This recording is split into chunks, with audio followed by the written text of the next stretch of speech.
sorry, I haven't a clue. The antidote to panel games.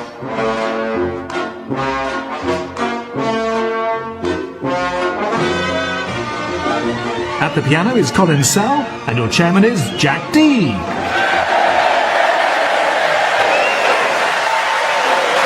Hello and welcome to I'm Sorry I Haven't a Clue. You join us this week on a trip to beautiful Stockport, known throughout the world as neither Stockton nor Southport. At the time of the Norman invasion, Stockport was barely habitable and as a result didn't even warrant a mention in the Doomsday Book. Its name derives from the Anglo-Saxon word stock, meaning a stockaded settlement, and port, what you needed to drink by the gallon to endure living here. Likewise, nearby Cheadle-Hulme takes its name from the Old English Cheadler, a military post or station, and Hulme, meaning high up or above, so quite literally above its station.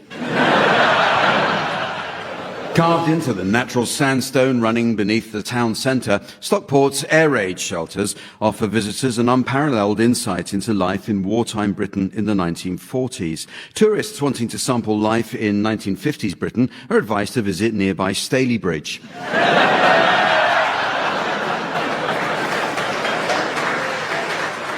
Stockport is home to the Hat Works, the UK's only museum dedicated to hat manufacturing. Opened in 2000, entrance to the Hat Museum is free, although it does cost £7.50 to get out.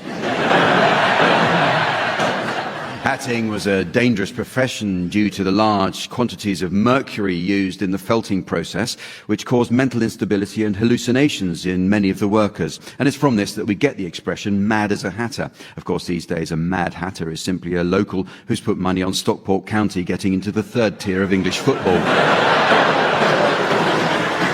But Stockport County Football Club aren't the only fourth tier talent in this town. Let's meet the teams.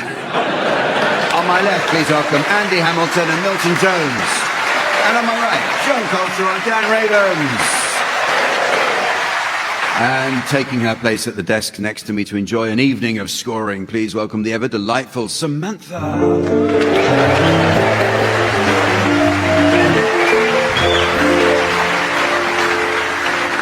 Well, we start this week with a round inspired by national anthems. These days, younger citizens of many countries are starting to express concern at the outdated sentiments expressed in their national anthems and are looking for more contemporary songs to better express the national mood. A favourite in the Netherlands is Ain't No Mountain High Enough. And Scotland are considering Ain't No Sunshine. So in this round, teams, I'd like you to suggest some alternative tunes that you think might serve as national anthems to various countries around the world. Andy, you can start. Myanmar's Shadow. Oh, okay, groaning from the start. Jan. Swing it, shake it, move it, make it, Peru do you think you are? John. When I was 21... it was a very good Zaire. Milton. Wake me up before you Democratic Republic of Congo go.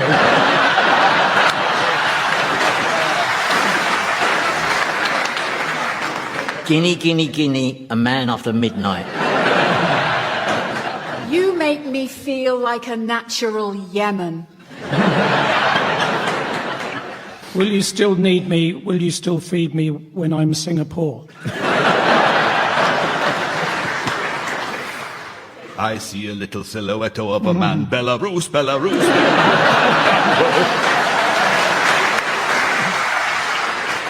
It was an itsy-bitsy Palestini.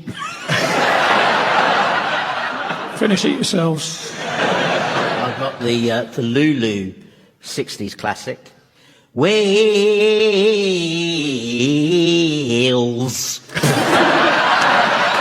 You make me want to shout.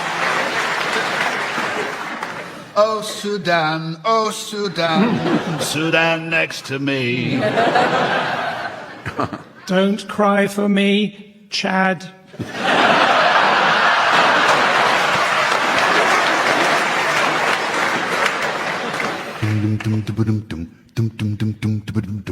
I Iceland, baby. All the Senegal ladies. I am what I am. Uruguay works down the chip shop. Swears he's El Salvadorian. Ebony and Ivory Coast. You're Taiwan that I want.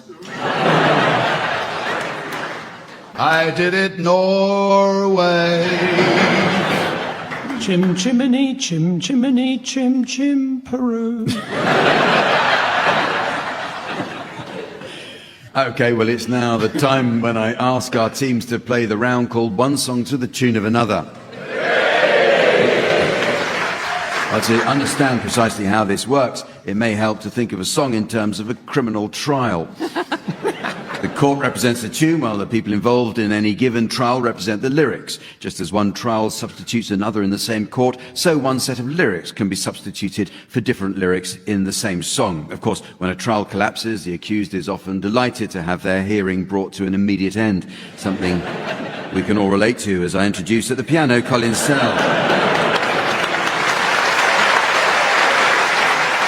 Excitingly, in our 50th anniversary year, Colin consulted his diary for July 1972 and discovered the entire month taken up with the words Donna Summer. He has such happy memories of that kebab shop. Okay, so we'll start with you, John Culshaw, and I'd like you to sing the words of Heaven Knows I'm Miserable Now by the Smiths to the tune of Who Do You Think You Are Kidding, Mr. Hitler?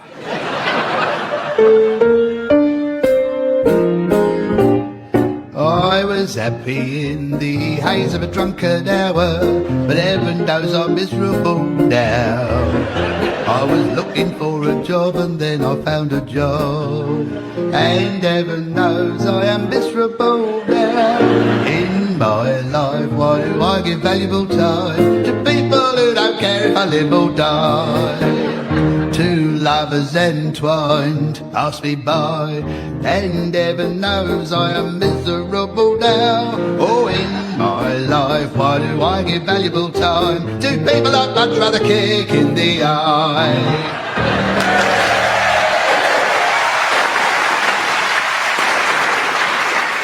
You know, Andy Hamilton, I'd like you to sing the words of Who's Afraid of the Big Bad Wolf to the tune of Cavatina, the theme to the Deer Hunter.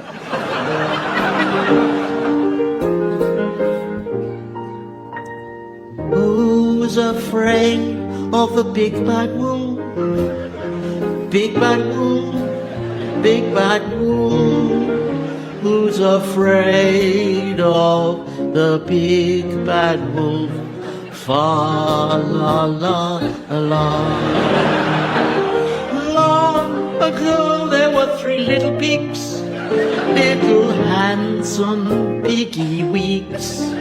For the big bad, very big wolf, they didn't give three figs. Number one was very gay, and he built his house with hay, with a hey toot. He blew on his flute, and he danced with lady pigs.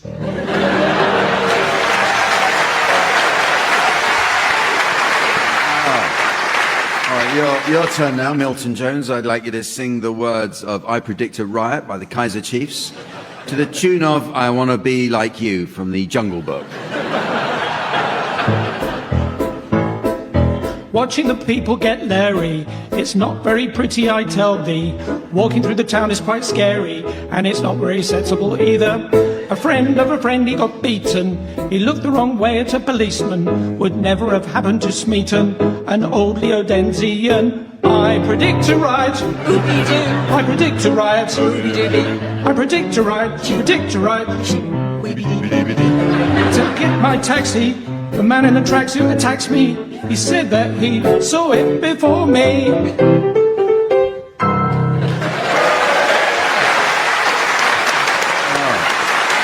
Thank Thank you, Milton. It seems to have gone well. I actually couldn't hear that as I had wax in my ears. I put it in before the show. Now, Jan Ravens, finally it's your turn. I'd like you to sing the words of Milkshake by Khalees to the tune of the theme from The Archers. My milkshake brings all the boys to the yard and they're like, it's better than yours, damn right, it is better than yours. I can teach you but I have to charge. My milkshake brings all the boys to the yard and they are like, it is better than yours. Damn right, it is better than yours. I can teach you but I have to charge. I know you want it, the thing that makes me what the guys go crazy for. They lose their minds, the way I wind, I think it's time. La la la la la la, warm it up, la la la la.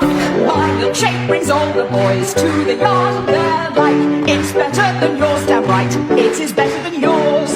I can teach you but I have to charge. My milkshake brings all the boys to the yard and they are like, it is better than yours.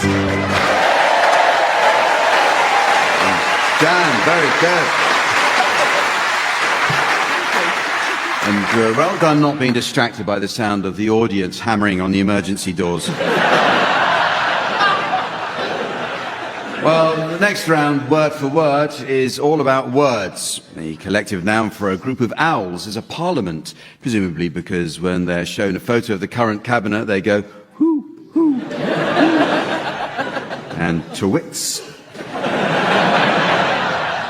In this round, each team takes it in turns to exchange a series of words, while the opposing team should challenge if they detect a connection between any of these words. Okay, so I'd like you to start exchanging completely unconnected words, John and Jan. Andy and Milton, your job is to try to spot a connection. If I uphold the challenge, I'll ask you to take over, and so on. So off you go, please, John and Jan. Luminary.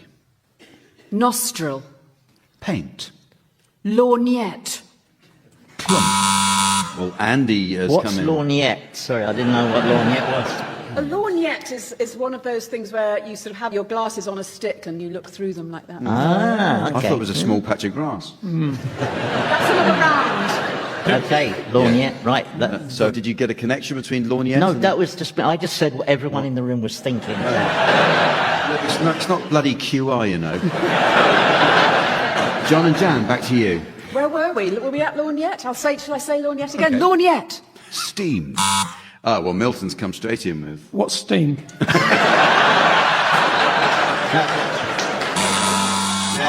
I can see a connection because you would use a lorgnette, presumably if your glass is steamed up. Also, were there not steam lorgnettes in the early days of the Industrial Revolution? I think there were. That's well known. Yeah, everyone knows that, Jan. All right, well, over to you. Over to you, Andy and Milton. All right, Arctic. Piffle. Aubergine. Blancmange. Jan, you came in with a challenge. Well, I'm sure that we've all enjoyed an aubergine blancmange. I mean, Heston Blumenthal made them famous, didn't he? You know? But the word was piffle. No, it aubergine wasn't. blancmange. Piffle was earlier. Yeah, I went aubergine blancmange. Yeah. That was earlier. No, you came from your team. You should know what you Are you taking up the Barry Cryer role? I mean, it's the ghost. Yeah. Okay. I think aubergine blancmange is also a colour on the Dulux colour chart as well. Oh, yeah. Yeah, I think there is a connection there between the two, in Okay. fact. Yeah, so, yes, it's over to Jan and John again. Syrup. Sprinkle. Andy, you... That was a big thing. The audience will back me up here. Syrup sprinkles in the 50s. That was a very popular sweet that dentists used to give you on the way out. And Well, Jan's probably too young to remember We'll put it that. to the audience. Do you remember syrup sprinkles? Lying bastards.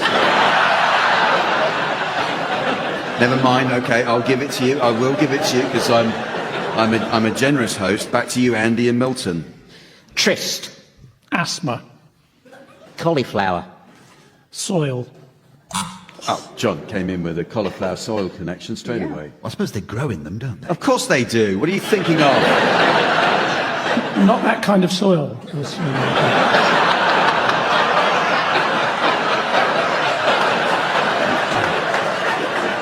In the 50s, dentists used to give out soil. Nevertheless, I think there is definitely a connection. You didn't specify what kind of soil, and so I'm giving that to Jan and John. Back to you, Jan and John, for your connections. Bays. Basketry. Rhubarb. Rhombus. Andy's come in with rhubarb rhombus. Rhombus was a character in the children's cartoon Rhubarb. Only appeared in one episode. And what did he sound like? No, he rang at a doorbell and he was a sort of singing parallelogram. Yeah. Sort of. Yeah. Okay, fair enough. I think you've won that one. Rhombus from rhubarb. That's fair enough. That's a shame. The gong tells us that's the end of the round. We've run out of time for that one. No, I'm sorry. We really can't carry on. Take your coat back off. Okay, well, this next game is inspired by children's rhymes. Many rhymes have been around since the Middle Ages, but they're always evolving. Consider these updated classics. Humpty Dumpty sat on a wall, Humpty Dumpty had a great fall. Where there's blame, there's a claim. Or the grand old Duke of York has been cancelled. Okay, teams, the round's called Complete Bellocks, and in it, I'll present you with the opening couplet to a cautionary rhyme for our time, which you'll have to complete. So, Andy, first cautionary rhyme is for you to complete. Here's the opening couplet. Young John, who loved a cheeky dare, was visiting the town's steam fair. A steamroller he didn't see, and now poor John is in 2D.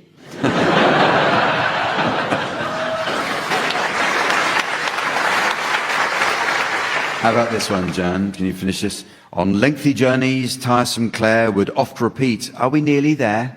Till father threw her from the car and crossly shouted, now you are.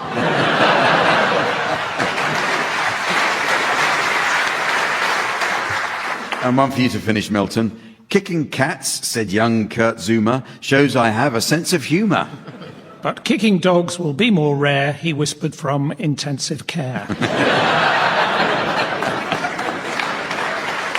And this is for you, John. All over town, a boy called Nick would wave a 5-foot selfie stick. Later that day, I can well believe it, took a very good surgeon 4 hours to retrieve it.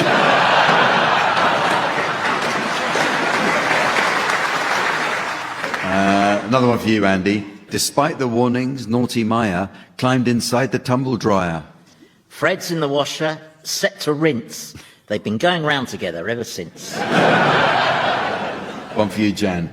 When Civil War fanatic Scott turned up to watch the sealed knot, He got a text. 'Twas from his wife, saying, Scott, I've left you. Get a life.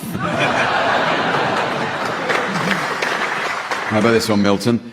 While in the former Soviet bloc, young Vlad unearthed some Novichok. Put it in the freezer against all advice, and he found he had a Novichok ice. There's some leftover ones. Here are some for any of you to have a go at. While playing on a bouncy castle, young Mike, the irritating arsehole, Invited friend Caroline, knowing that she's a porcupine.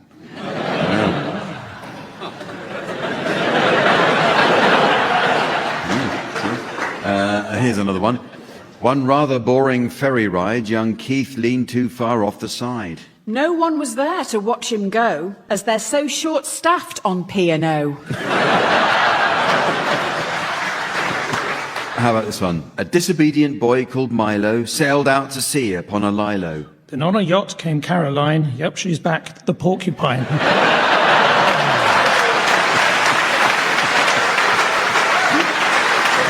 right. How about this one? Sid got his parents truly vexed by sending vulgar things in texts. And then, and this was truly heinous, a full-size JPEG of his anus.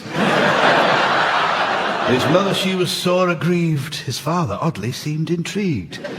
Peered at it, then said, bless my soul, is this our trip to Wookie Hole? And finally, despite the council asking not, Mike kicked his ball an awful lot. It must have been a strange disease that made the left one hang below his knees.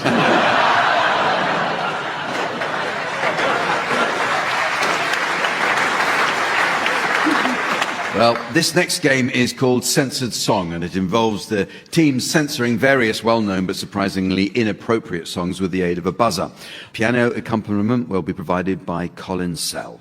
Incidentally, Colin's latest musical composition has earned him the description, the new Lou Reed. And quite right, it is best left in the lavatory. Andy and Milton, you're to start, and I'd like you to censor a short medley of offending song lyrics. So off you go. When you're in, the whole world with you. When you're in, the sun's shining through. But when you're in, you bring on the sauce of your thing. Be happy again, keep on in. 'Cause when you're in, the whole world with you.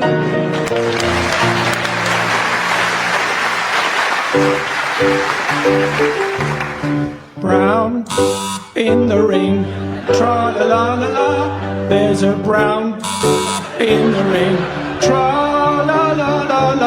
Brown in the ring, tra-la-la-la-la. Looks like a inner. Show me your motion, tra-la-la-la.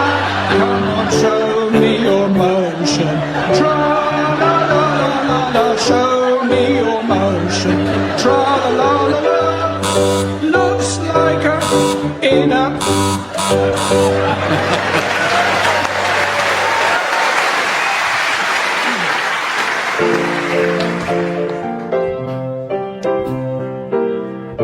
We're no strangers to, you know that, and so do I. A fool is what I'm thinking of. You wouldn't get this from any other guy. I just wanna tell you how I'm feeling. Gotta make you understand. Never gonna give you, never gonna let you, never gonna around, and never gonna make you, never gonna tell a lie, and you.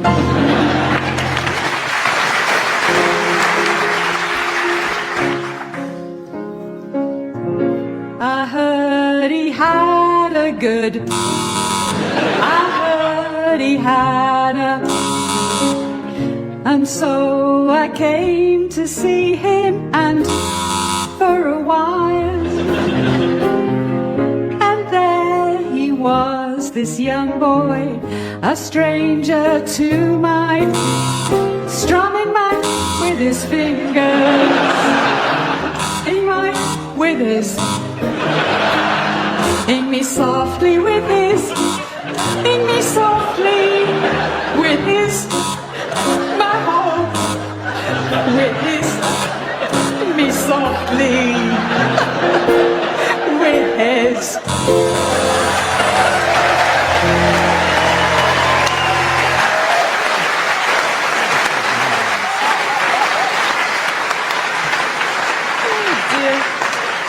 Well, it's very nearly the end of the show. There is just time to squeeze in a round called Plumber Fest. It's all about plumbers. Incidentally, Samantha's just finished a plumbing course and was excited to receive a call from an elderly gentleman whose washing machine had been leaking for a week. He asked her to pop round and assess the extent of the flood in his utility room.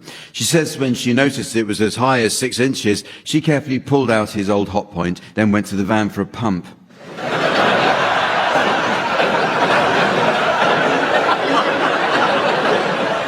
Anyway, teams, in this round, I'd like you please to suggest titles of bands likely to be playing at a pop festival for plumbers, together with some of the songs they might play. So, Andy, you can start. Lulu.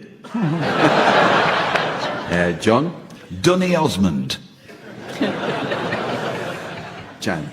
Grout, grout, let it all out. Milton. Last night a B-day sprayed my wife.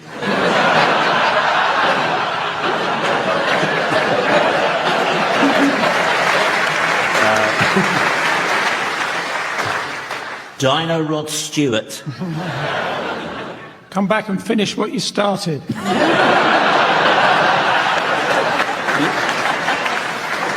Pull up to the plunger, baby. Yesterday, you said that you'd be here yesterday. I should be so leaky. Wonderful sound of the Bee Gees there, and how deep is your laugh? Depeche Commode. It was the plumber of 69. The Who installed this, dear oh dear. Oh, Danny boy, the pipes are clogging. Enduring the blockage. Flush.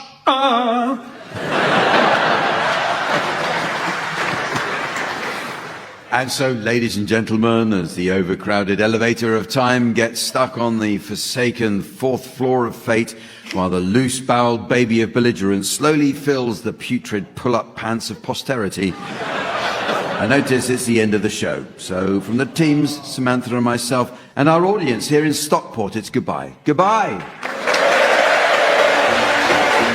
Andy Hamilton, John Colshaw, Milton Jones and Jan Ravens have been given silly things to do by Jack Dee, with Colin Sell setting some of them to music. The programme consultants were Fraser Steele and Stephen Dick, and the producer was John Naismith.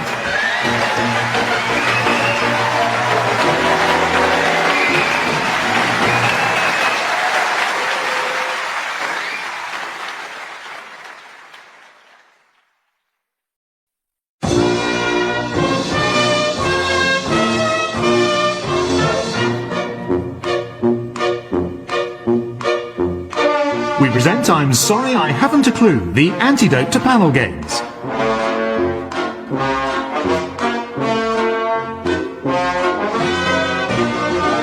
At the piano is Colin Sell, and your chairman is Jack Dee.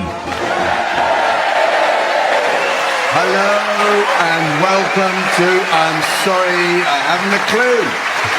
You join us this week from Stockport. Yes. Gateway to Oldham.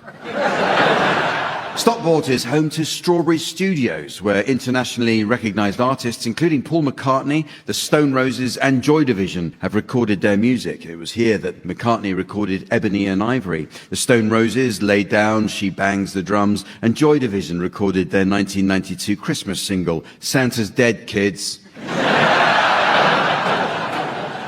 Pebble Beach in Woodbank Park is the most famous of Stockport's river beaches due to its size, open space and overall beauty. For visitors who prefer sand, the best time to visit Pebble Beach is in about 1 million years. TV travel programme reporter Judith Chalmers was born in Stockport in 1935. And during her career, the TV legend was on the road for over 50 years. It's difficult to pinpoint the exact origin of her passion for travelling, although coming from Stockport probably had something to do with it. Middleweight boxing legend Ricky Hatton was born in Stepping Hill Hospital and grew up in Hyde. Hatton had 48 fights, won 45 and only lost 3. He then turned 9 and left Hyde Primary School.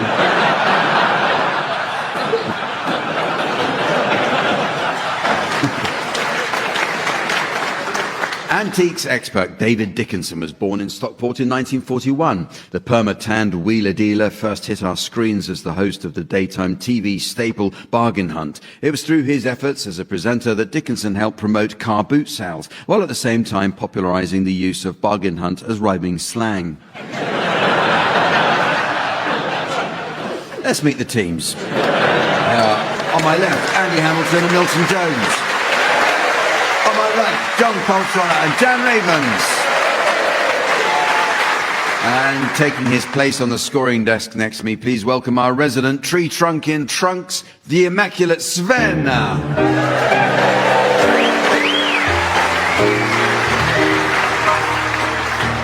Well, we start this week with some new additions to the Uxbridge English Dictionary.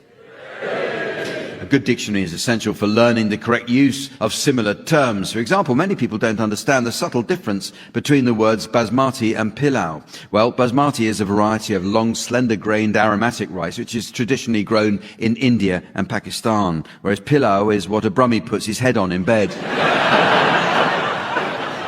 But the meanings of words are constantly changing, team. So your suggestions, please, of any new definitions you may have spotted recently. Milton, you can start. Chewbacca, the brother of Sue Barker. John. Boron. To continue presenting you and yours. Jan. Extractor fan. Someone who used to like farm vehicles. Andy. Granular, a female vampire who drains the life from her victims by telling them endless stories about people they don't know.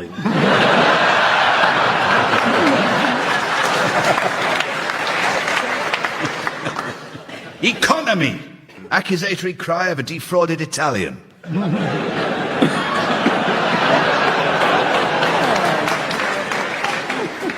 Cash and carry, two areas of vulnerability for Boris Johnson.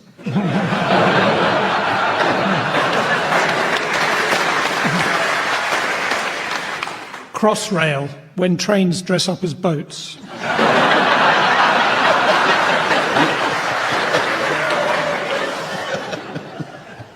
Decanter, someone who can tell you which one is deck and which one is act.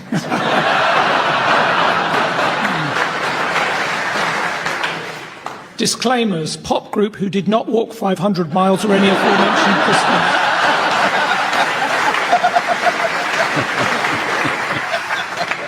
Patina, the name by which Postman Pat now likes to be known. Pustulant. A boil that lasts till Easter. Geriatric, wartime army slang to describe the shooting of 3 Germans in succession.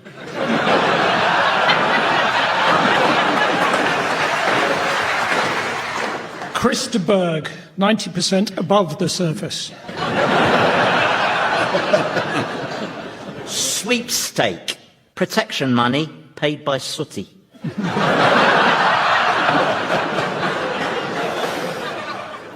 Elsewhere. Rude word in Spanish. Claptrap, the deceptive kind of applause that makes you think you're doing better than you really are.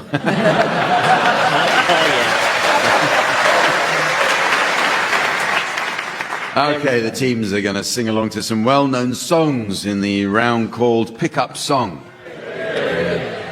These days, German vinyl of the 1940s commands a fortune at auction. The holy grail for collectors are tracks about the leading Nazis of the day, particularly I Know Himmler So Well, Hitler Baby One More Time, and I'm Forever Blowing Goebbels.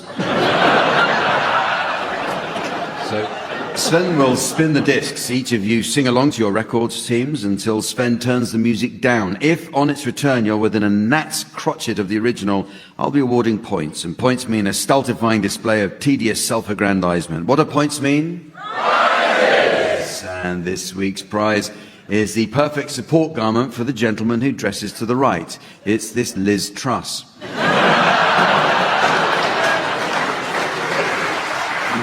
Okay, these songs are all local to Manchester and Lancashire. So, Andy, you're just... And it might be my last chance with you, so I might as well get it over. The things I have to say won't wait until another day. Knit 1, purl 1. You're a lady, I'm a man. You're supposed to understand how these things are often planned to be. You're romantic, I'm a fool. You're the teacher, I've come to school. Bit creepy. I'm a fool. Oh. You're the teacher. Oh, no.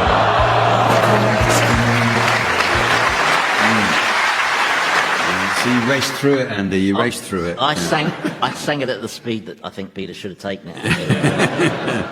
Okay, you're next, Milton Jones. I'd like you to accompany Joy Division singing Love Will Tear Us Apart.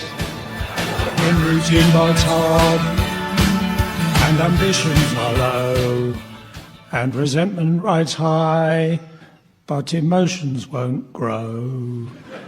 And we're changing our ways, taking different roads. Love will tear us apart again. Love will tear us apart.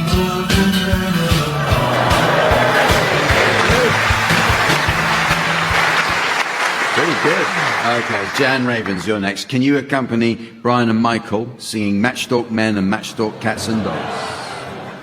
He painted Salford smoky tops on cardboard boxes from the shops and parts of Ancoats where I used to play. I'm sure he once walked down our street 'cause he painted kids who had knout on their feet. The clothes we wore had all seen better days. Da da da da da da da. Now they said his works of art were dull, no room all round the walls are full, but Lowry didn't care much anyway. They said he just paints cats and dogs and matchstalk men in boots and clogs. And Lowry said that's just the way they'll stay. Moody bastard. And he painted matchstalk men and matchstalk cats and dogs. He painted kids on the corner of the street with the sparking clogs. Now he takes his brush and he waits. Now he takes his brush and he waits outside them factory gates to paint his matchstalk men and matchstalk cats and dogs.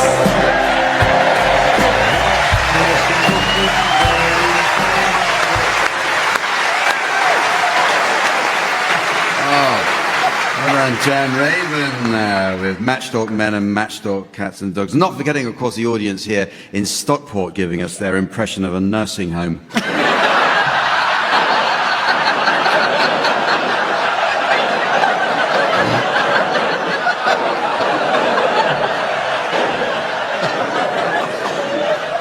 And finally, John Culshaw, would you please accompany George Formby singing When I'm Cleaning Windows? A window cleaner you would be if you could see what I can see. When I'm cleaning windows, in my profession I work hard, but I'll never stop. I'll climb this blinking ladder till I get right to the top. The blushing bride, she looks divine. The bridegroom, he is doing fine. I'd rather have his job than mine. When I'm cleaning windows.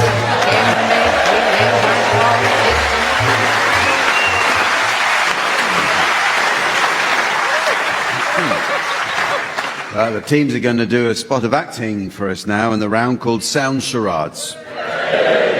This game is all about miming, the theatrical technique of suggesting action, character, or emotions without words.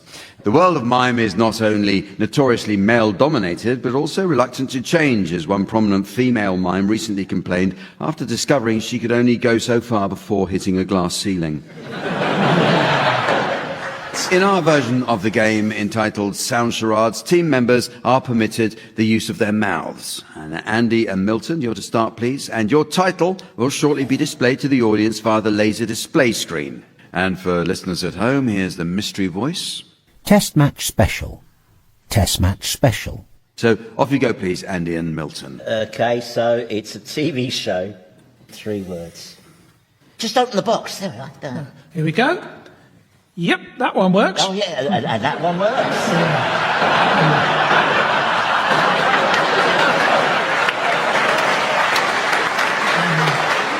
That one as well. Wow, that one is exceptional. Yeah. Outstanding. Yeah. Better than the others. Yeah. Oh, and the first one is out.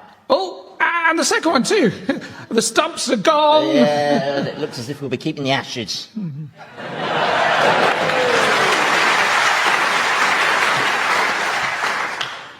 Test match special.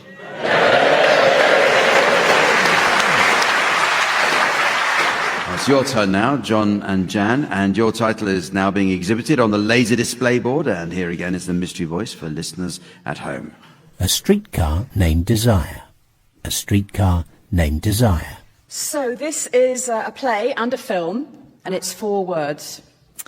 Hello and welcome to the One Show. So we got Alan Carr on the sofa. It's my pleasure, Alex. It's so comfortable here.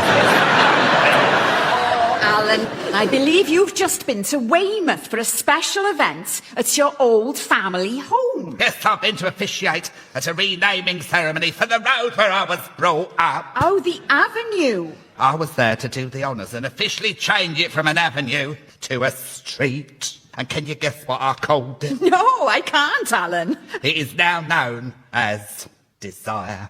What? Desire Street? Well, knowing you, I should have known.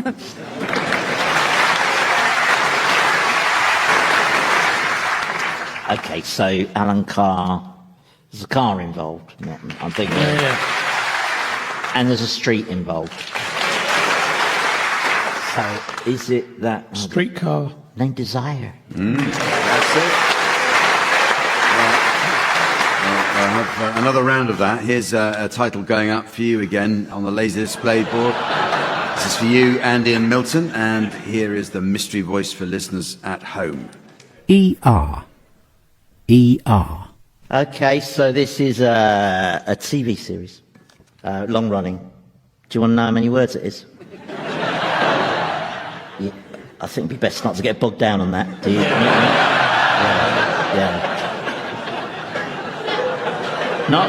Not a lot. We could go as far as, I think, not a lot. Okay, so we're starting the clue now. Okay, so it's...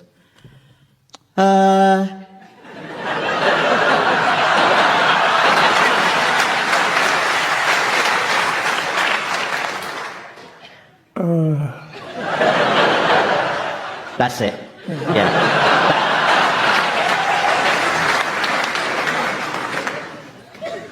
Do you want to hear it again?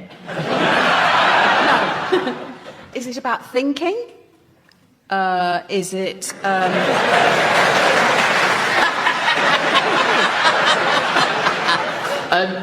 We'll give you the clue again, because it is quite tricky. Right, you ready? Yeah, you better go first, Dave. It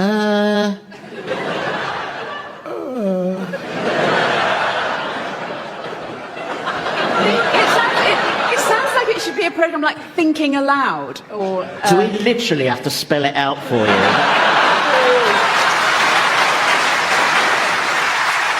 Countdown? Can I just say, well, you're not being helpful to Jan. That's actually quite confusing. The Queen really enjoyed it. Yes. Queen really enjoyed the TV show, one of her favourite shows. But the key Racing. Deal or No Deal. She loved that. Midsummer Murders. You're thinking too many words. Think as few words, like no words. No words. And it's... No,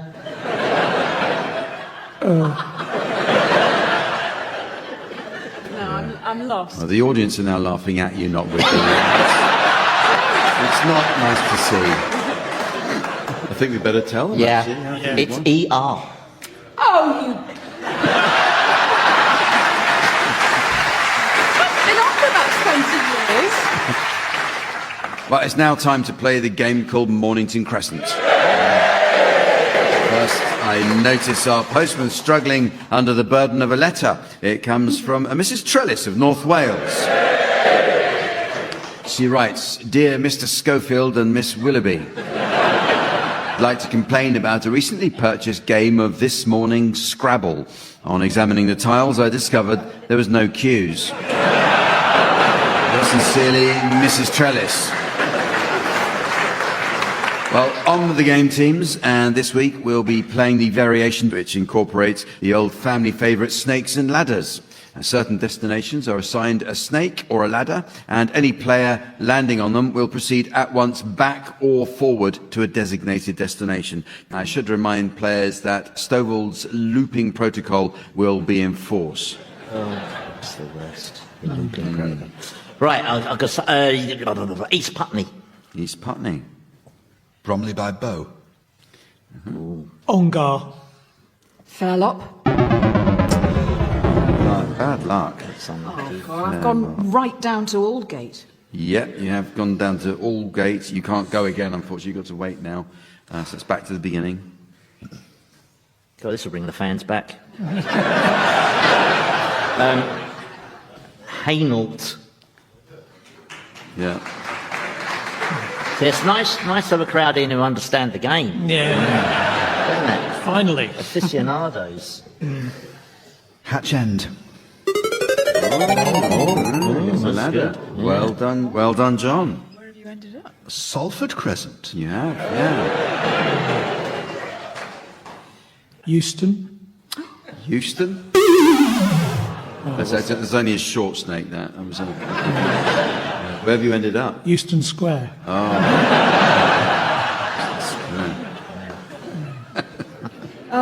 Okay. Snaresbrook. Unexpected item in bagging area. Snaresbrook is all right. I don't know what happened there. Sorry about that. Snaresbrook, yeah, that's permitted. Right, okay, using the new Battersea Power Station.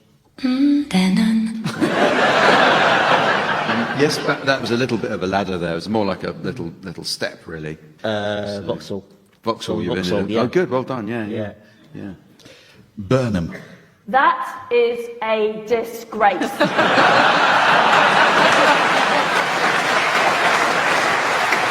I think that probably represents a snake of some sort that you've got. So yeah, Burnham. Yes, you're stuck in Burnham.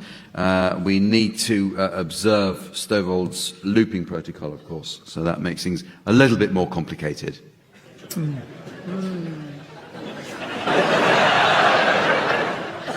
Me. Yeah. Olympia. Hillingdon. West Ruislip. Bank. Oh, bad luck, John. Ended up in Penge. Yeah. Penge. Yes. Just checking. Does everyone remember how to end the game?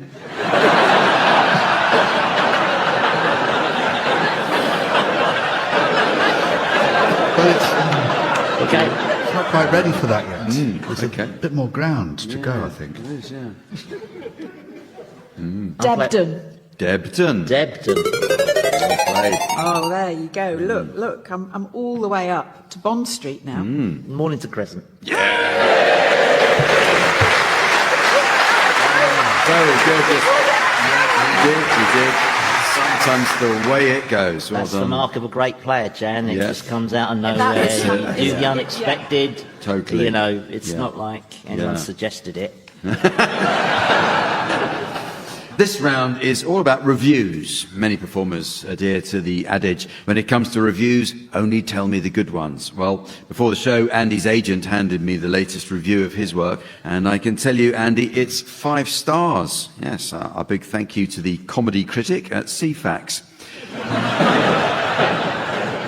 So, in this round, I shall... Don't laugh at that, you... It just makes it worse. In this round, I shall present the teams with a selection of genuine internet reviews, and their job is to correctly identify to what the review is referring. So, Andy, you get the first one.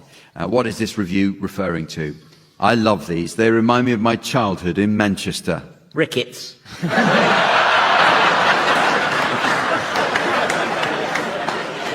It's a review of Uncle Joe's mint balls. Amazon, yeah. Obviously something you know about and I don't want to. This one's for you, John. What's this about?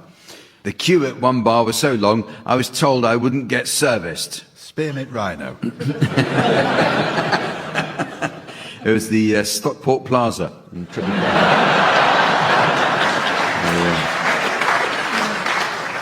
And Jan, what about this one? Much of it is pretty sexist and outdated. Italy.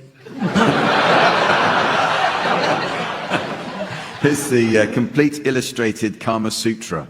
And finally, Milton. What's being reviewed here? Might well be unique, although I imagine there may be something similar in Luton. Dignitas. It's actually the Hatworks Museum of Hatting on TripAdvisor. All right, here are some for any of you to have a go at. What about this? Improved the look of the surrounding area no end. A fog machine by the Mersey.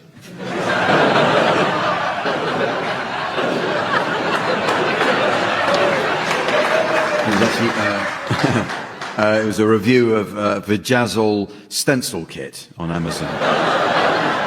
All right. Sorry, a what? I'll explain later, if I may, Andy. What's this a review of? After getting past the what the hell is this part of the experience, I couldn't put it down. A labradoodle. It's actually funny. In fact, this is a review for Longhand by Andy Hamilton. Yeah. And finally, what's this review referring to? Sticks to things like glue.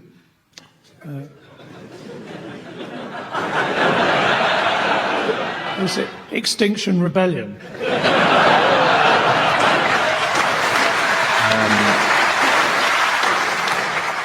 It was actually for a fishing magnate. Well, it's very nearly the end of the show.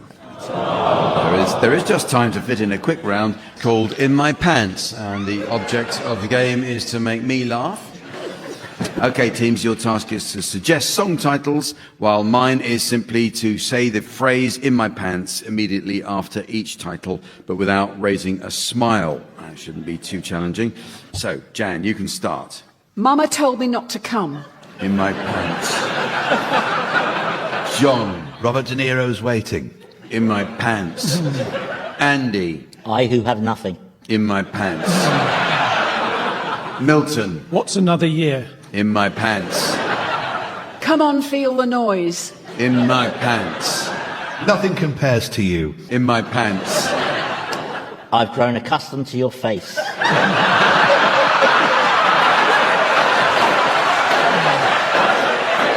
My Pants. That wasn't a laugh, I'm just enjoying the fact that the audience are enjoying it. Golden Brown. In My Pants. You've got a friend. In My... I'm not laughing. I'm on antibiotics. In My Pants. If I had a hammer. In My Pants. Have you seen The Muffin Man? In My Pants. Don't go chasing waterfalls. In My Pants.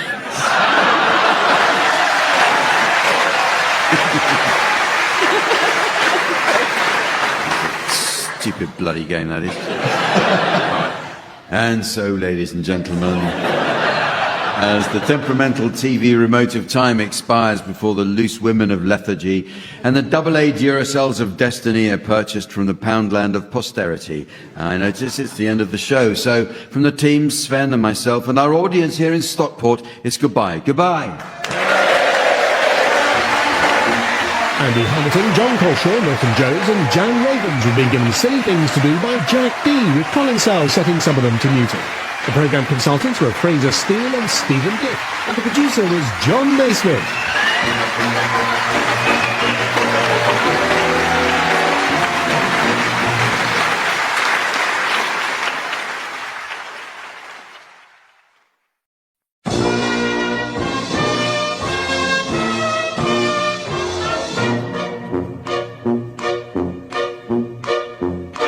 We present I'm Sorry I Haven't a Clue, the antidote to panel games.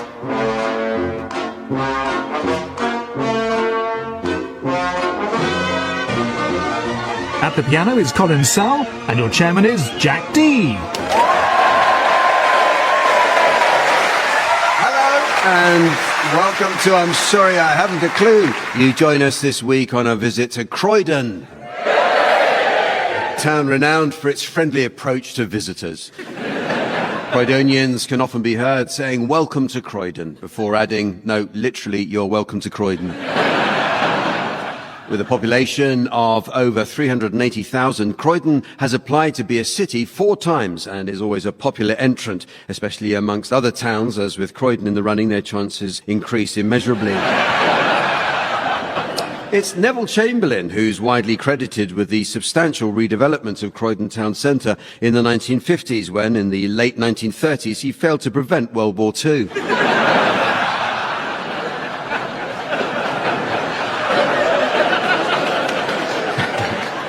Croydon's most famous daughter is, of course, the supermodel Kate Moss.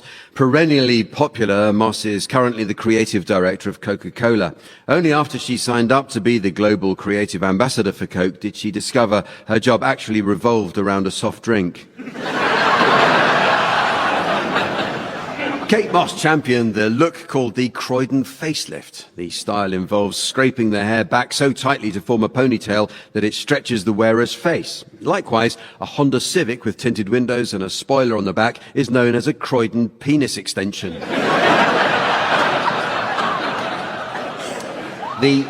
The Ludoquist on the High Street is a board game cafe, which has over 1,000 board games for customers to play, ranging from Star Wars strategy games to the Dungeons and Dragons epics, Tyrants of the Underdark and Betrayal at Baldar's Gate.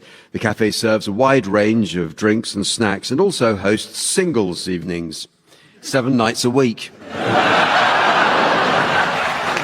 And talking of sad people playing pointless games, let's meet the teams. On my left, please welcome Marcus Brigstock and Graham Garden. And on my right, Tony Hawks and Joe Brand. And taking her place at the desk next to me to enjoy an evening of scoring, please welcome the ever-delightful Samantha.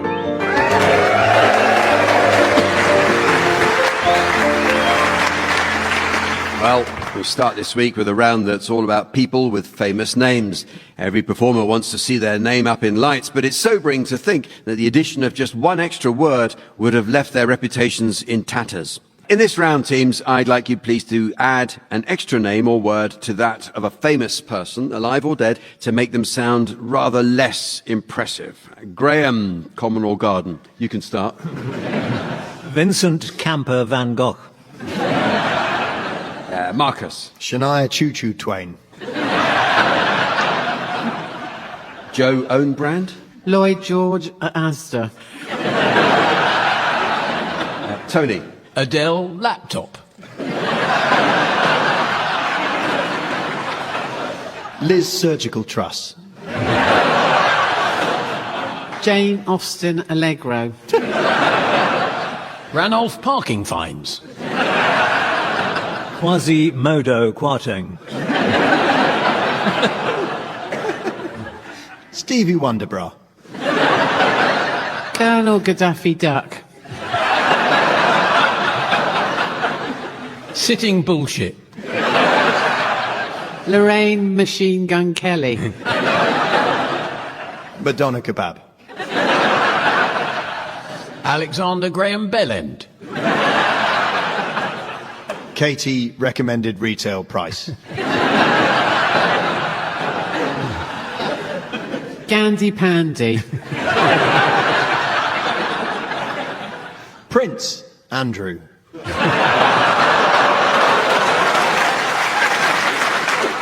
Well, this next round is called One Song to the Tune of Another.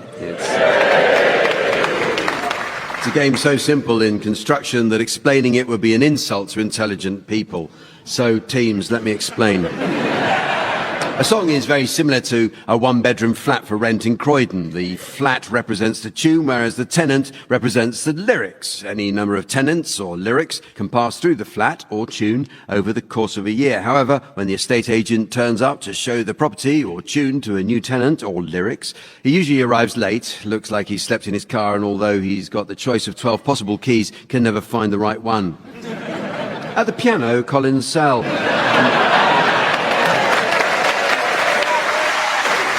Incidentally, Colin tells us he's been asked to join the Stranglers. As December approaches, there's always work on the turkey farm. Okay, we'll start with you. Marcus Brigstock, I'd like you to sing the words of Pinball Wizard by The Who to the tune of Do You Hear the People Sing from Les Miserables.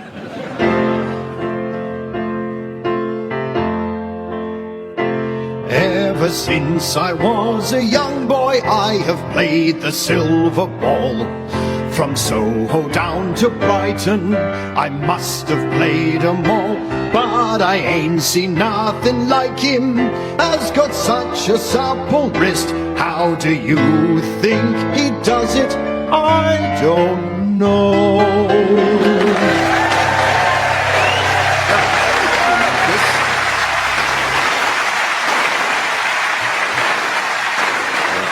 Your turn now, Joe Brand. I'd like you to sing the words of Relax by Frankie Goes to Hollywood to the tune of Climb Every Mountain from The Sound of Music.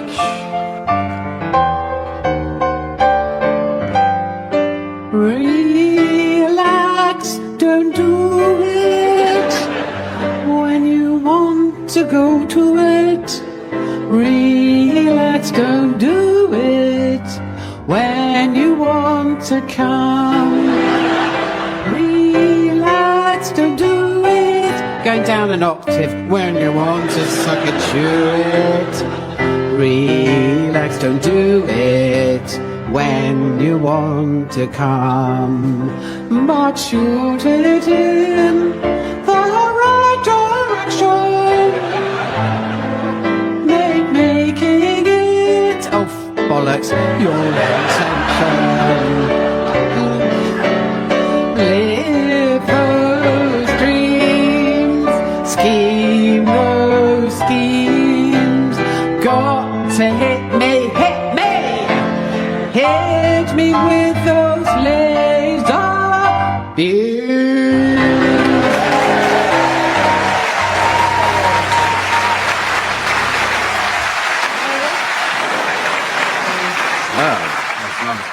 Your turn now, Graham Garden. I'd like you to sing the words of The Funky Gibbon by the Goodies to the tune of Killing Me Softly with His.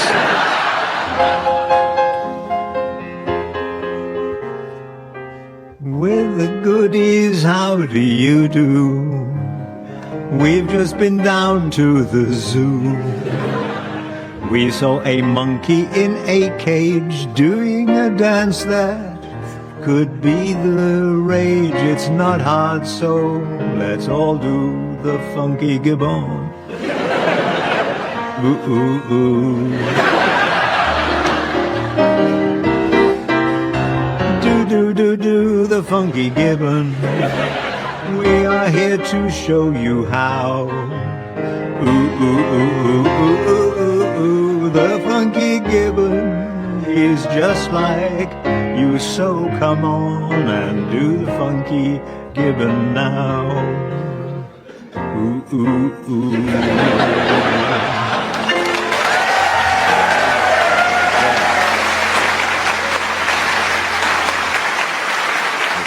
When you hear it like that, it makes you appreciate the quality of the lyrics, doesn't it?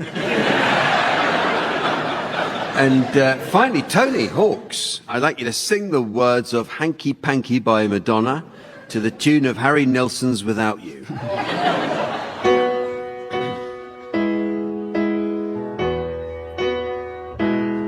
Some girls, they like candy, and others they like to grind. I'll settle for the back of your hand somewhere on my behind. Treat me like a bad girl even when I'm being good to you. I don't want you to thank me, you can just spank me. Some guys like to sweet talk and others they like to tease, tie my hands behind my back and oh, I'm in ecstasy. Don't slobber me with kisses. I can get that from my sisters before I get too cranky. You better like hanky panky.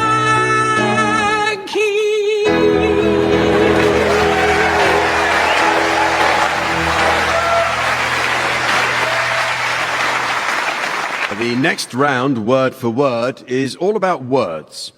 The Rapa Nui language spoken by the inhabitants of Easter Island contains the unique word tingo, which describes the act of borrowing objects you desire from a friend's house and not returning them. Linguists report that it's a word completely unknown outside the South Pacific Island communities and the British Museum. In this round, each team takes it in turn to exchange a series of words, while the opposing team should challenge if they detect a connection between any of these words. Okay, so I'd like you to start exchanging completely unconnected words. Marcus and Graham, Joe and Tony, your job is to try to spot a connection. If I uphold the challenge, I'll ask you to take over, and so on. So off you go, please, Graham and Marcus. Us? Yes. That was my word. Oh.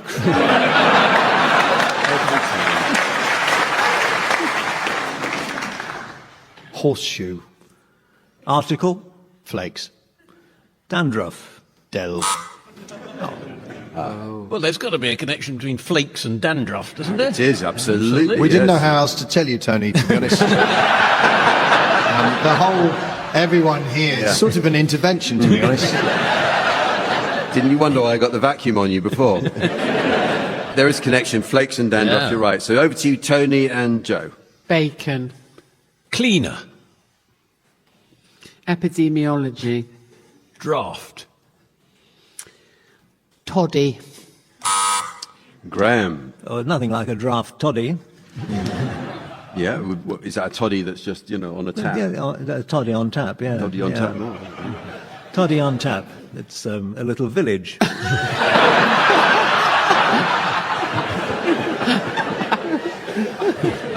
I think we're going to have to let them have that, actually, Joe. I'm sorry to say. Normally I would... No probs. Jack. Okay. Over to you, Graham and Marcus. Pangolin.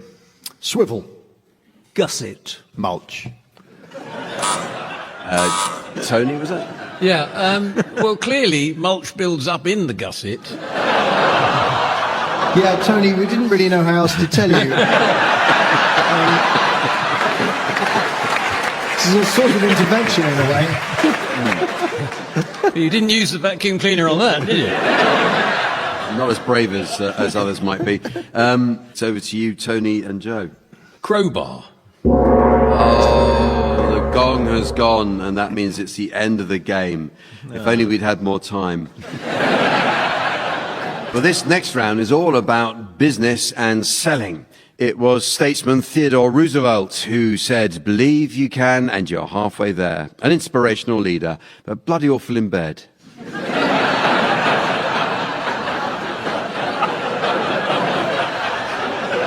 This is an improvisational round in which one team will be a door-to-door salesperson and the opposing team a householder on whose doorbell the salesperson has just rung. However, the catch is that during their interaction, each team must exchange one word each at a time. Okay.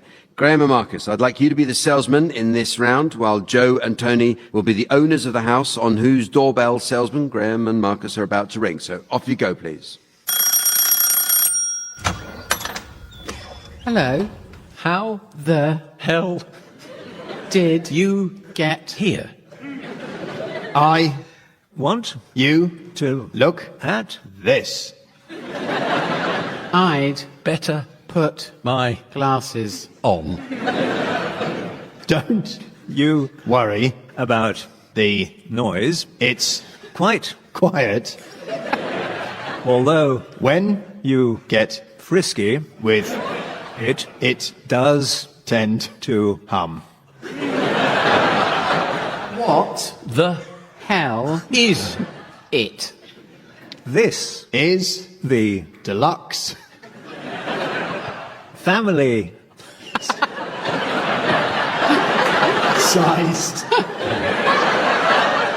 economy version of the device which you can see in my hands. Is it a German? vibrator. 9 It is certainly not that. It's French. Sorry, I think you might be not at the correct point in your life. I want some information about your product. Well, this is a remarkable piece of engineering. Look At how quickly it moves. Whoops. there It goes. Have You lost your will to live. because I have.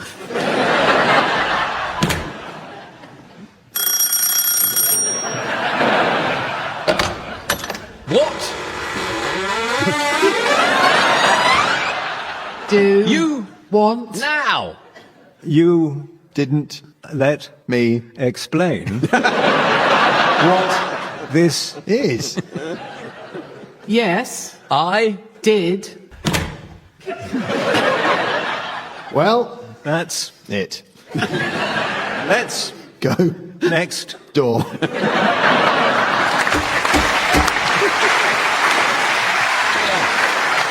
Well, it's now time for a round that's all about titles, and it's called Trail of the Lonesome Pun. The people whose job it is to come up with ideas for radio and TV shows can be remarkably lazy with their programme titles. So I'll ask the teams to share examples of programmes where the content has been contrived to suit what someone thought would make a clever title. Marcus, you can start. Drama Now on 2 as a group of behatted thugs wander around Birmingham trying to make as many smoothies as they can in Peaky Blenders. And, Joe. Over on ITV, we'll be travelling to the home counties to hear a lot of angry old men complaining about immigrants in Racists from Newbury. Tony. On Channel 4 tonight, another young lady looking for the perfect partner takes her pick of 5 men, all completely nude, who stand before her as the studio temperature plummets to -5 degrees. That's naked contraction. Graham. Later on ITV, Kay Adams, Janet Street Porter, Denise Welsh and Colleen Nolan discuss the death penalty. That's Noose Women.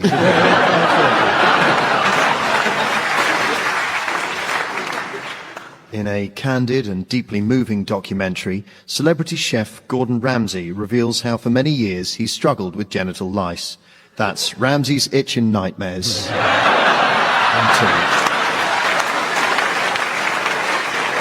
Fans of cannibalism are in for a treat at 9 tonight when 4 blindfolded members of the public tuck in and have to identify a celebrity who has been butchered and cooked for them by Gordon Ramsay.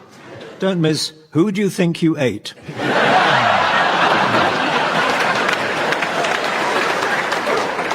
There's something for younger viewers now over on BBC Two with the charming tales of a kindly old lady in South London who spends her time knitting small woolen pouches for local gentlemen to ensure their testicles don't get cold. That's the Warm Balls of Wimbledon, starting now on BBC Two.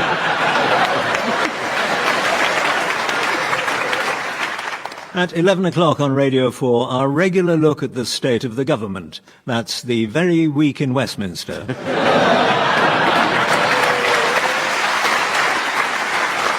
Well, the next game is a musical one called Songstoppers. And despite their frivolous image, many of our more groundbreaking stage musicals have reflected the social issues of their time. I hear Andrew Lloyd Webber is already planning reworkings of hit musicals, but with a COVID-inspired twist. These include Jesus Christ Superspreader. And, of course, there's no business like show business, hospitality, hairdressing, gyms and nail bars. So, in this round, panellists from each team will take it in turn to sing the opening line to a series of well-known songs. It's the job of their teammate to answer each opening line in a manner likely to end the song altogether. And piano accompaniment will be provided by Colin Sell, who was himself brought up in Croydon. Rather excitingly, a cleaner recently discovered a 50-year-old score from Colin's appearance at Croydon Civic Hall back in 1972. The score was Rachmaninoff 3, Colin 0. Okay, you can go first, Tony and Joe. Can we have your medley of first lines now, please? And for this round, Tony Hawks has brought in his guitar to accompany himself in some of the songs. Nobody knows where my Johnny has gone. Have you looked in your wallet?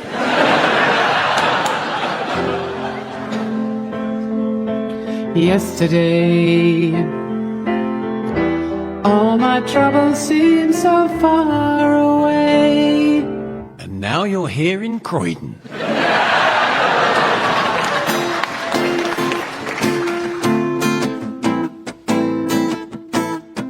It ain't no big thing. I think that's an understatement.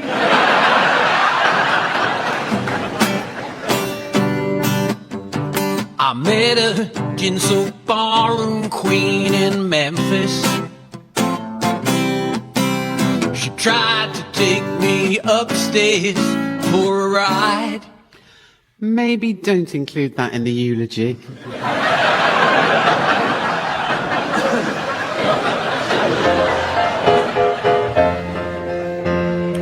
I'm forever blowing bubbles. Well, that'll explain why Bubbles always has that smile on his face.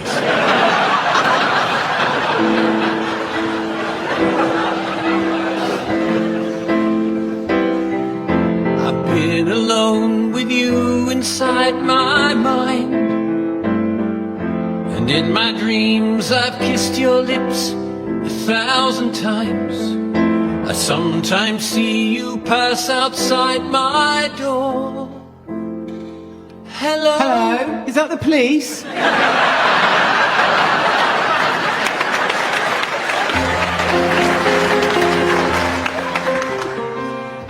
All around me are familiar faces, worn out places, worn out faces. You're listening to BBC Radio 4.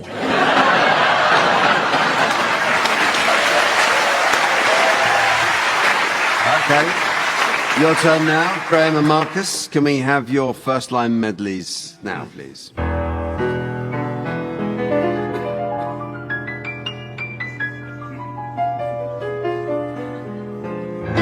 At first I was afraid, I was petrified. And then they introduced the energy price cap, and I am just afraid again.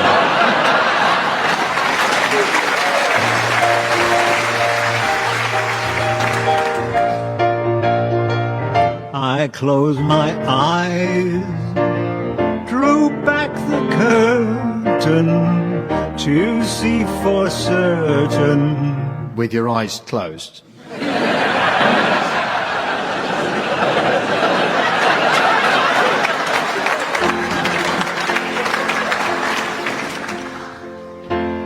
It's been 7 hours and 16 days. And the laxative hasn't helped at all.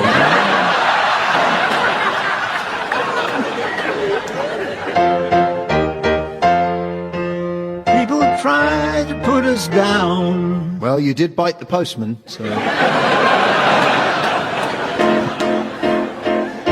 It might seem crazy what I'm about to say. Pork markets.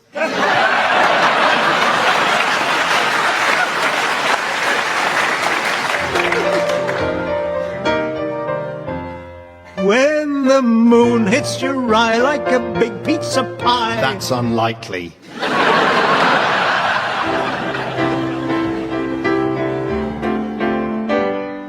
I'm sitting in the railway station, got a ticket for my destination. Yes, but that ticket is a split fare weekend advance super saver pay return. For this train, you need the advanced weekday off-peak split fare super single, so it's not valid, is it?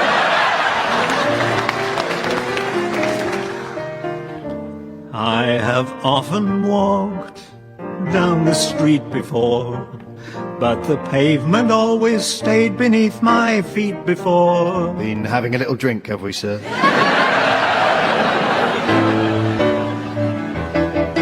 It's a marvellous night for a moon dance. Oh, for God's sake, pull your trousers up.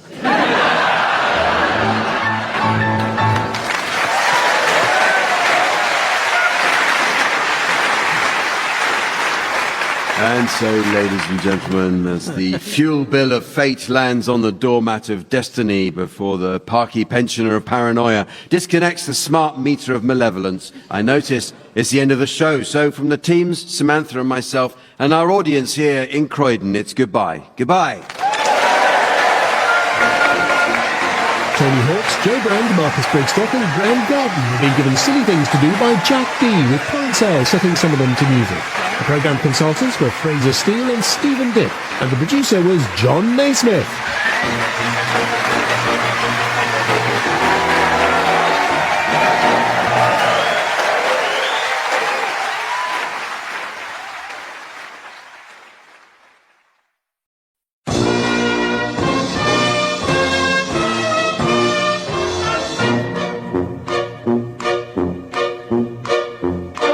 We present I'm Sorry I Haven't a Clue, the antidote to panel games.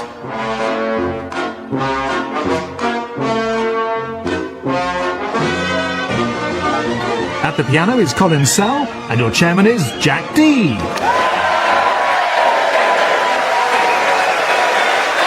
Hello and welcome to I'm Sorry I Haven't a Clue. You join us this week on a trip to the historic borough of Croydon. Known throughout the world as only 3 stops to London Bridge. With 84,000 residents under the age of 15, Croydon is the youngest borough in London. We would have asked the mayor along tonight, but apparently he's grounded. Croydon is mentioned by Jane Austen in her unfinished novel The Watsons, with the line, "In Croydon can there invariably be found something to occupy an inquiring mind," after which it appears the novel finishes. Croydon's Brit Institute is a famed school for the performing arts. Alumni who've taken its famous 2-year course include Adele, Amy Winehouse, Leona Lewis, Jessie J, and the definitive Spider-Man himself, Tom Holland, who was actually at the school for 3 years after he got stuck in a bath and couldn't climb out. There have been many television shows shot in Croydon. It's a location of popular comedy Peep Show. It appears in the opening scenes of the sitcom Terry and June. An episode of Charlie Brooker's Black Mirror was filmed here, and it had a weekly slot on Crime Watch. Perhaps Croydon's most famous figure is John Whitgift, loyal Archbishop of Canterbury to Elizabeth I. And during his lifetime, Archbishop Whitgift was uniquely unpopular across the religious divide for his persecution of both Catholics and Puritans. And after his death, his recumbent effigy at Croydon Minster was the scene of considerable anti-clerical protest. Even today, on warm evenings, groups of men have been known to gather in the churchyard and actively participate in bishop bashing. Let's meet the teams. On my left, Marcus Brigstock and Graham Garden. And on my right, Tony Hawks and Joe Brand. And taking his place on the scoring desk next to me, please welcome our resident tree trunk in trunks, the immaculate Sven.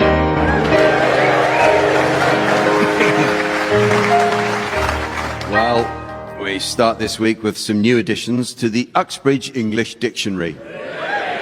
A good dictionary is essential for learning the correct use of similar terms. For example, many people don't understand the subtle difference between the words transfer and transplant. Well, transfer is the act of moving something or someone from one place to another, whereas transplant is a gender-fluid geranium. But the meanings of words are constantly changing, teams. So your suggestions, please, of any new definitions you may have spotted recently. Joe, you can start. Intestate, too short of 10 out of 10 in a test. Marcus. Chateau, French turd in the shape of a castle. Tony. Extricate, spare Princess of Wales. And Graham. Gravy, like a churchyard.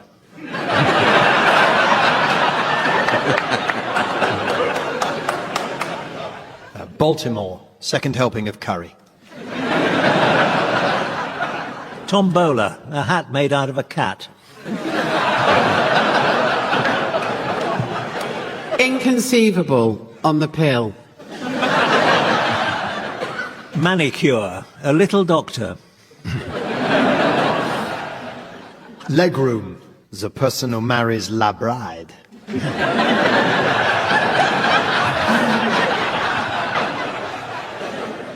Manuel, a little doctor's grateful patient. Parasols, Piers Morgan and Sir Philip Green. Manila is not so grateful patient.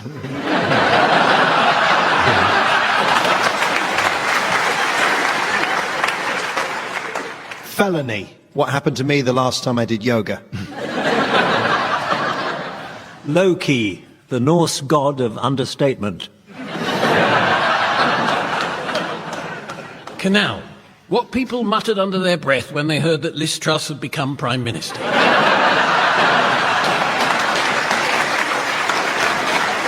Well, the teams are going to do a spot of acting for us now in the round called Sound Charades. The traditional game of charades is based around mime, the art of communicating words through the medium of silent acting. The father of mime was, of course, Marcel Marceau. It was Marceau who taught Michael Jackson his signature moonwalk dance, where the king of pop would silently move forward whilst appearing to move backwards, a move Jackson perfected during sleepovers at Neverland.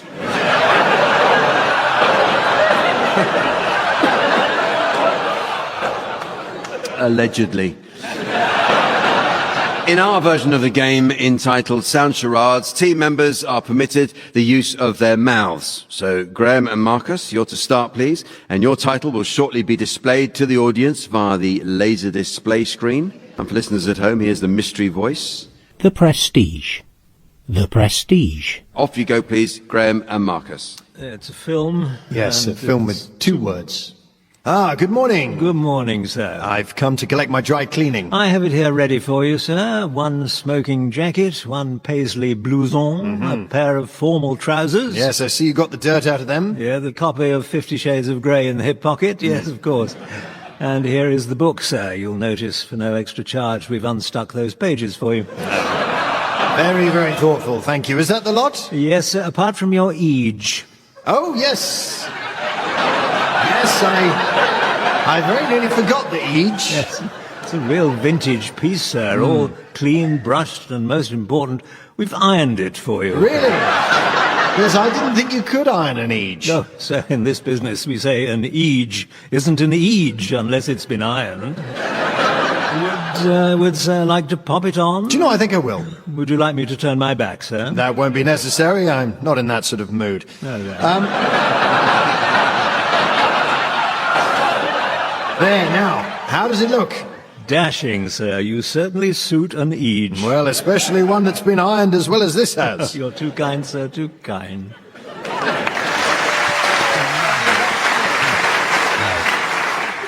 Age. Age. Iron Age. I think it might be a film neither of us have seen.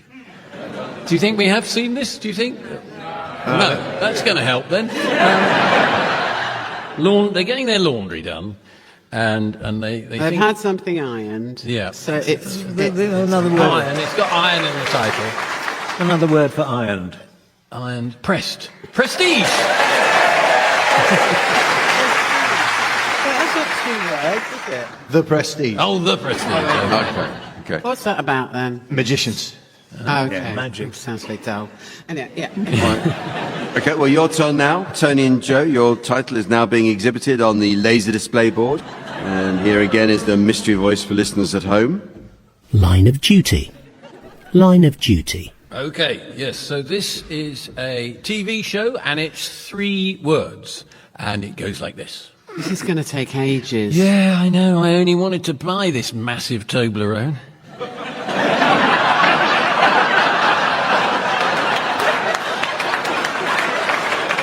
I mean, what about you? Well, I was going to get this gin and 200 Benson Hedges. I was hoping to buy this still surprisingly expensive perfume. Well, I also wanted this barely discounted at all bottle of scotch. Hang on, though, hang on. Look, it's starting to move. Good, because my flight's in 20 minutes. Holy Mother of Mary and the sweet baby Jesus and the donkey as well. If it isn't Line of Duty. Yeah, of course it is. Well done. Very good. All right. Here's a further title going up for Graham and Marcus. Spider-Man 2. Spider-Man 2. It's a film, and it's 2 words. Yeah. It goes like this. Look! Look, I swear, I just glimpsed a bloke over there. So did I.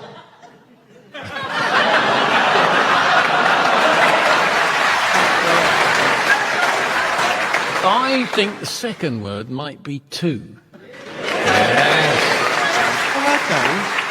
Glimpsed a bloke. What franchise is about glimpsing a bloke? I think it might be another film we don't know, Joe. You know it. Do we know it? Oh, Yeah. Frozen 2. No, I know it's not that. Game you play, I Spy 2? Spy 2. Spy 2. It was a bloke we... that we spied. Spy fellow. Spy man. What a great noise. Incredibly close. It's incredibly close to Spy Man, but not Spy Man. Come on, just tell us. What, do you need a leg up or another 7 legs up after that? Spider-Man!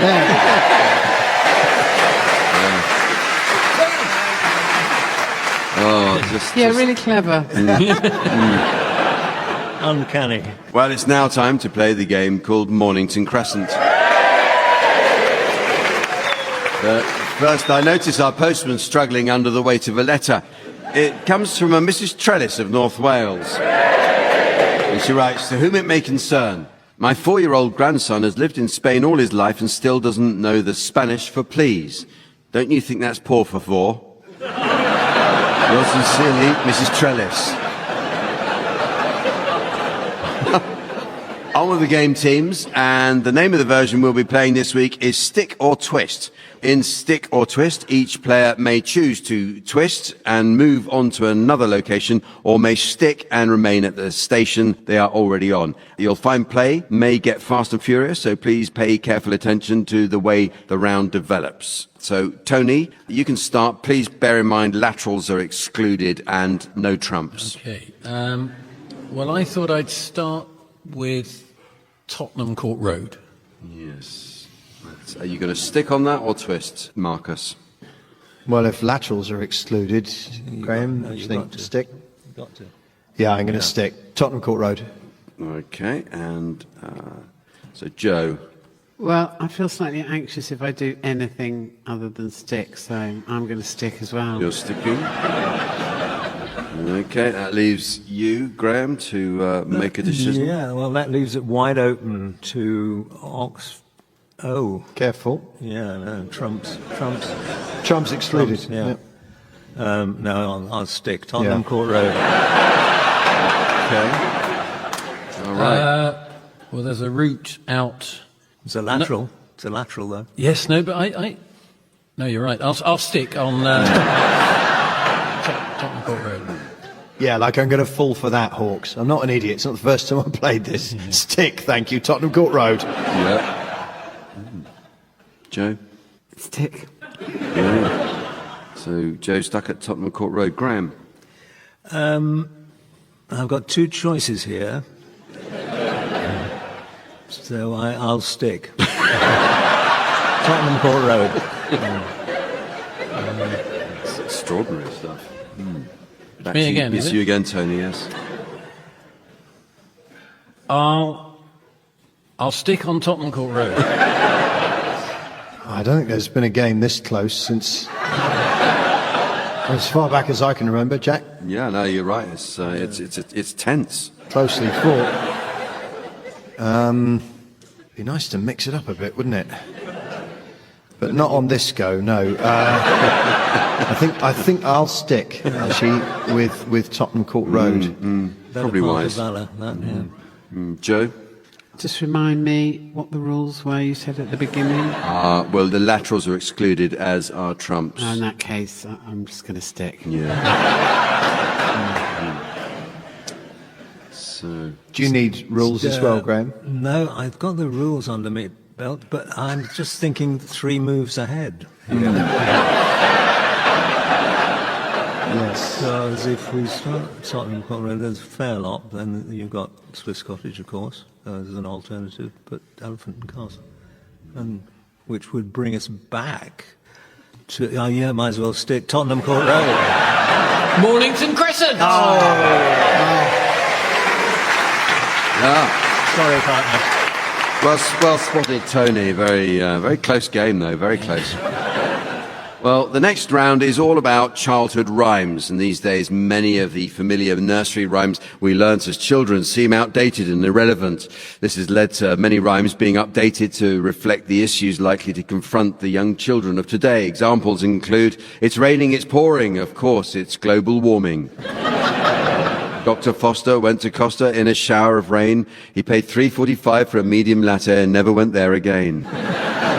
And Jack and Jill went up the hill to buy some chips and sweeties. Now Jack is morbidly obese and Jill's got diabetes.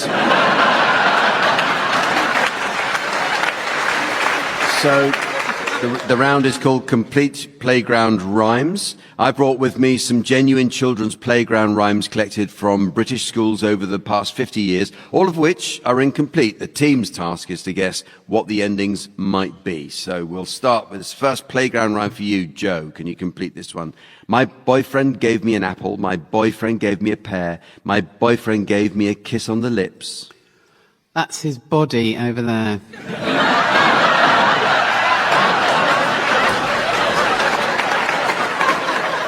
Rather bleakly, the real line was, and threw me down the stairs. So, Marcus, what about this? Can you complete this rhyme? In 1964, my granddad went to war.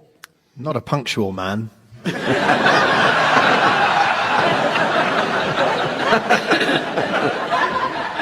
Some may remember it was, he brought me back a gun and shot me up the bum. Really doesn't deserve to be on a show like this, does it? Tony, how about this one? Can you finish this one off? Nobody loves me, everybody hates me, so I'm going to... GB News. This is, I'm going to the garden to eat worms. Yeah. You're not helping yourself, are you? Graham, how about this one? I had a little puppy, his name was Tiny Tim. I put him in the bathtub to see if he could swim. Anybody got an empty shoebox and a spade? In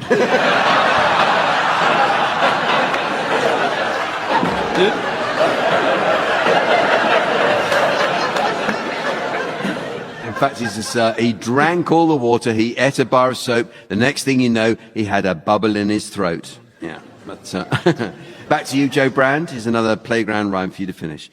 Teddy on the railway picking up stones. Along came an engine and broke Teddy's bones. Oh, said Teddy, that's not fair. You Avanti bastards never normally show up when you're supposed to.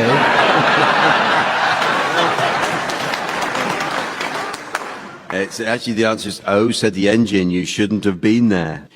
How about this one, Marcus? Eeny, meeny, macaraka, dominaka, chickawalla, lollapapa. And we'll be hearing more from the Culture Secretary later in the programme. So it actually ends on pom push. Tony, can you complete this one? What do you do if you can't find a loo in an English country garden? Urinate into the cupped hands of a National Trust volunteer.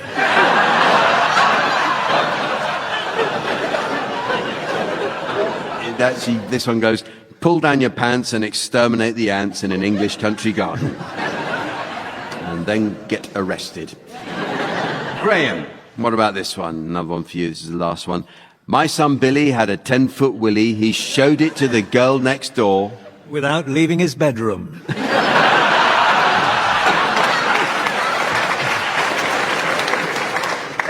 It actually goes, she thought it was a snake and hit it with a rake, and now it's only 4'4".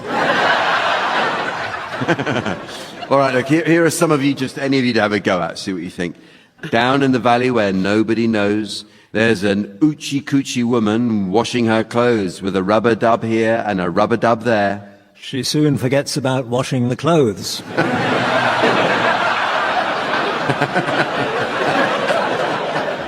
It actually goes, that's where the washerwoman washes her clothes. Here's another one. A sailor went to CCC to see what he could see.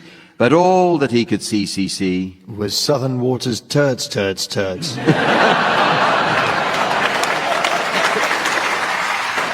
was the bottom of the deep blue CCC, that one. And here's another one. Liar, liar, pants on fire, your hair's sticking up like... When you were Prime Minister.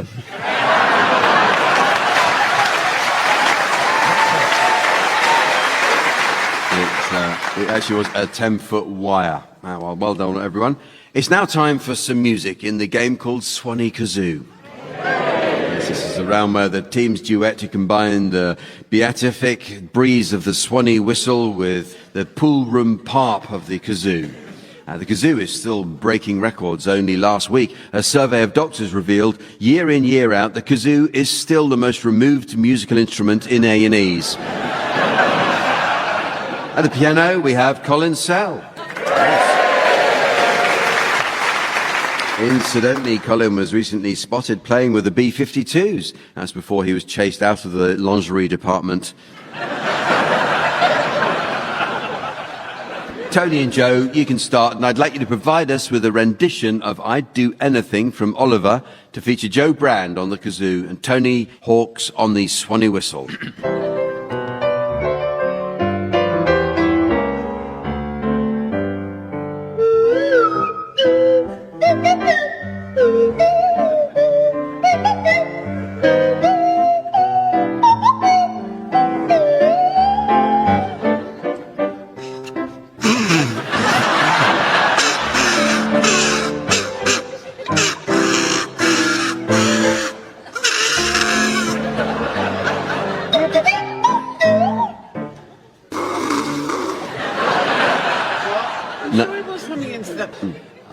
Oh yeah, there it is. Yeah. Shall we? Do you want to kick off again? I don't think anyone noticed.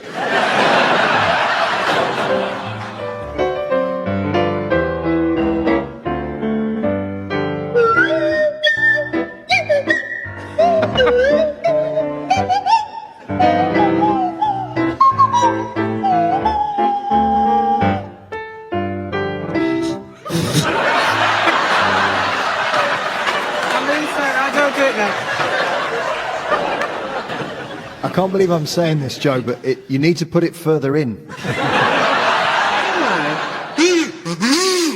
Oh, no.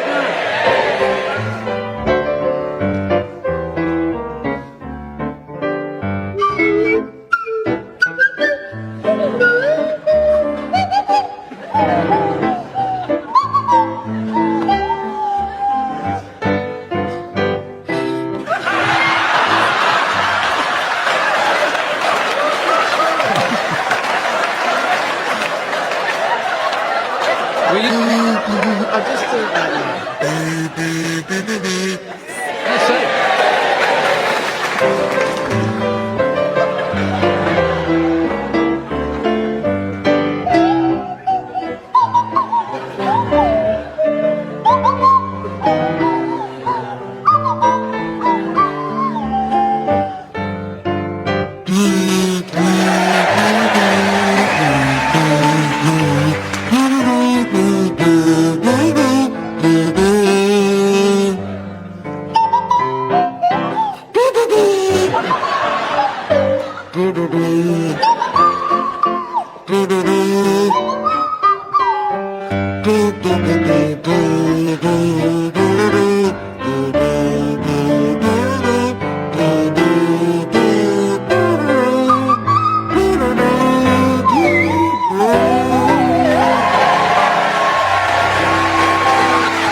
I think you ruined that, Tony.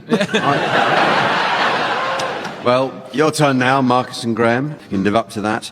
I'd like you to provide us with a rendition of the Sailor's Hornpipe to feature Marcus Brigstock on the kazoo and Graham Garden on the Swanee whistle.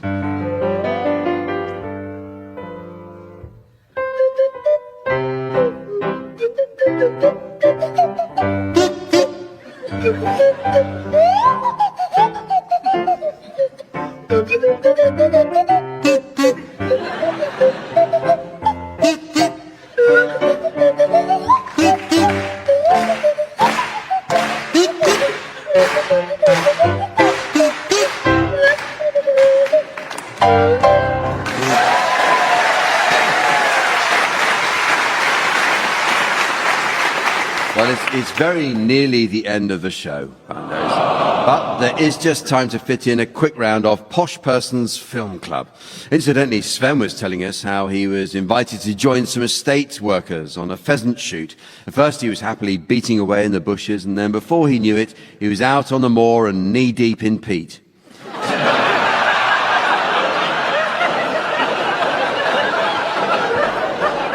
Well, in this round, teams, I'd like you to suggest the titles of films likely to prove popular with an audience of posh people.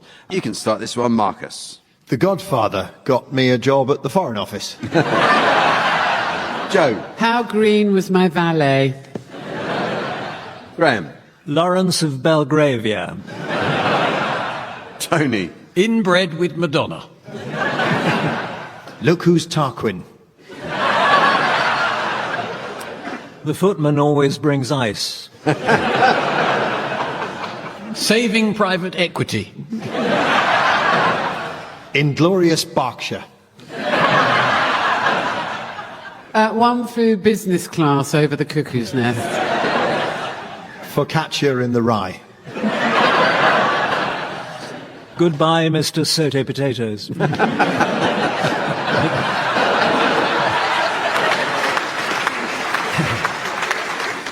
Camilla's in the Mist. The Hunt for Red Trousers.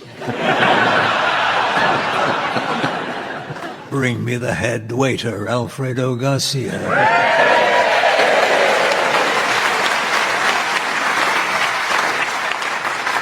And so, ladies and gentlemen, as the temperamental tumble dryer of time is terminated by the fluff-filled filter of fate, and the sodden socks of sorrow are extracted alongside the dripping drawers of disappointment, I notice it's the end of the show. So, from the teams, Sven and myself, and our audience here in Croydon, it's goodbye. Goodbye. Tony Hawks, Joe Brand, Marcus Brigstock and Graham Garden were being given silly things to do by Jack Dee, with Colin Sell setting some of them to music. The programme consultants were Fraser Steele and Stephen Dick, and the producer was John Naismith.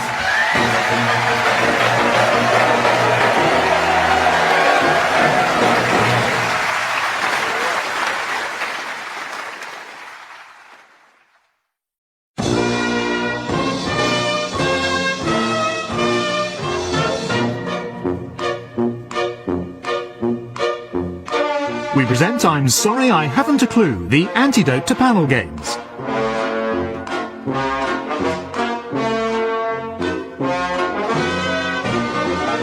At the piano is Colin Sell, and your chairman is Jack Dee. Hello, and welcome to I'm Sorry I Haven't a Clue. You join us this week on a trip to beautiful Newcastle. Known throughout the world as the worst place to sell jackets door to door. When Scottish supporters of Bonnie Prince Charlie marched across the north of England during the Jacobite Rebellion of 1715, Newcastle shut its gates to the rebels. It's believed to have been these Scottish rebels who originally gave the people of Newcastle their familiar nickname based on their support for King George. But as a point of interest, the term Geordies wasn't the first choice of nickname, but was adopted when Mad Bastards was deemed unacceptable.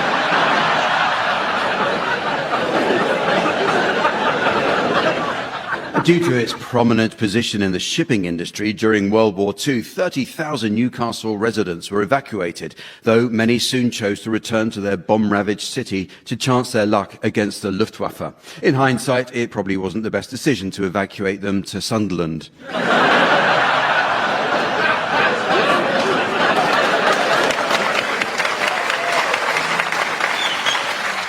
Built in 1892, Newcastle United's ground is the oldest stadium in the UK, and St James's Park has seen many changes over the years. Since 2021, there is now a state-of-the-art press centre, extensive corporate entertainment suites, and parking for up to 30 camels.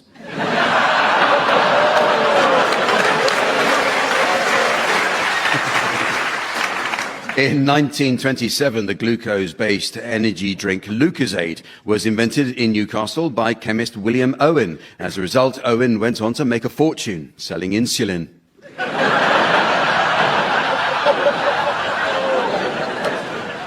The first Greggs opened on the Gosforth Road in 1953. Over the years, the bakers have evolved to reflect contemporary tastes and now sell vegan sausage rolls and a range of salads. In fact, Greggs is now so woke, after a customer survey, the bakery stopped using puff pastry.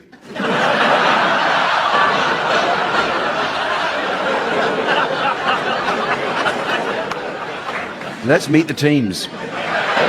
On my left, please welcome Fred McCauley and Pippa Evans. And on my right, John Finnemore and Rory Bremner.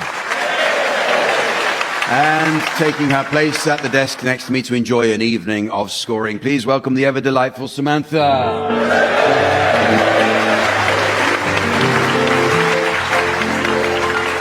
Well, we start this week with a round that's all about music. Over the years, Newcastle United fans have created their own versions of many well-known songs to sing in the terraces. One immediately thinks of I Can See Shearer Now the Rain Has Gone, The Why Eye of the Tiger, You Ain't Seen Nothing Pet. And, of course, it was an itsy-bitsy teeny-weeny Cheryl Cole Fernandez Vicini. The round's called Change a Letter, Ruin a Band, and in it seems I'd like you please to provide some examples of well-known bands likely to have been a lot less successful had there been just a single letter changed in their name. John, you can start. Hey, hey, we're the Donkeys. Rory? Bob Marley and the Sailors. Pippa? Lazy Gaga. Fred? This is inspired by one of our recent Prime Ministers. Thick Lizzie.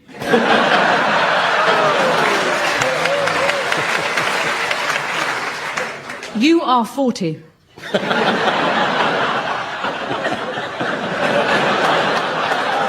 good. Super Trump. Little Dicks.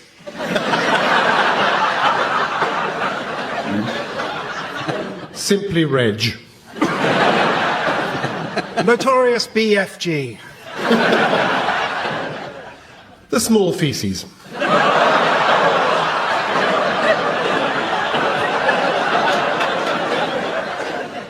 The Rolling Scones. The Average Shite Band.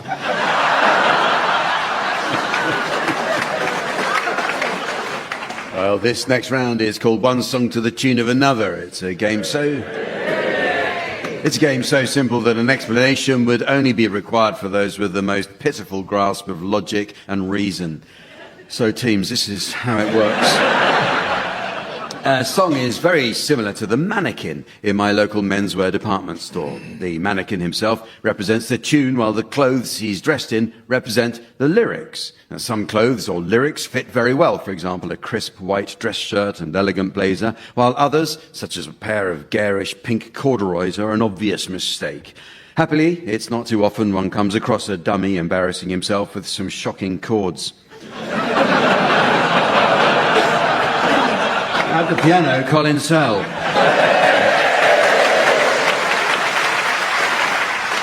Incidentally, Colin tells us that this week he was lucky enough to be backstage with the specials, Egg Foo Young and Crispy Peking Duck. All right, well, we'll start with you, Fred McCauley. I'd like you to sing the words of the Teddy Bears' Picnic to the tune of My Way.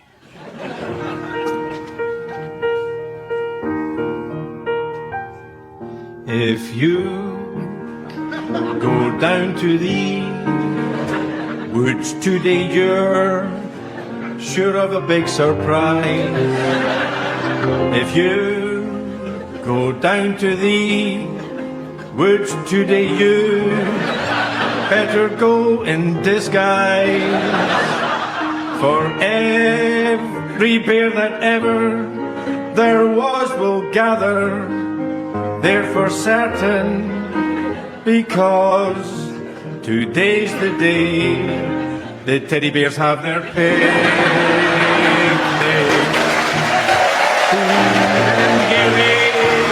Gather out, they love to play and shout.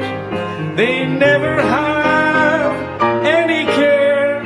At 6 o'clock, their mummies and daddies will take them home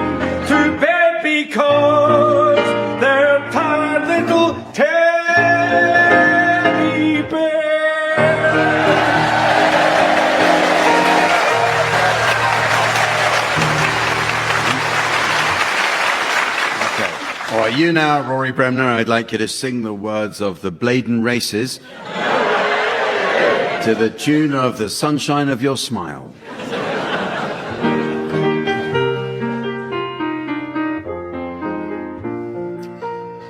I went to Bladen Races, 'twas on the 9th of June, 1862, on a summer's afternoon. I took the bus from Balmbra's, and she was heavy laden. Away we went along Collingwood Street, that's on the road to Bladen. Oh lads, you should have seen us getting passing. The folks upon the road, just as they were standing, there was lots of lads and lasses, they're always smiling faces, gadding along the Scotswood Road to see the Bladen Races.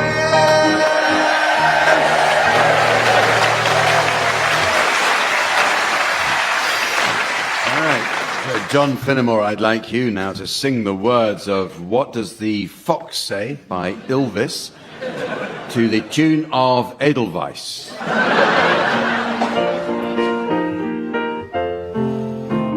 Dog goes woo, cat goes meow, bird goes tweet, and mouse goes squeak. Owl goes moo, frog goes croak, and the elephant goes toot. Ducks say quack, fish go blob, and the seal goes oh.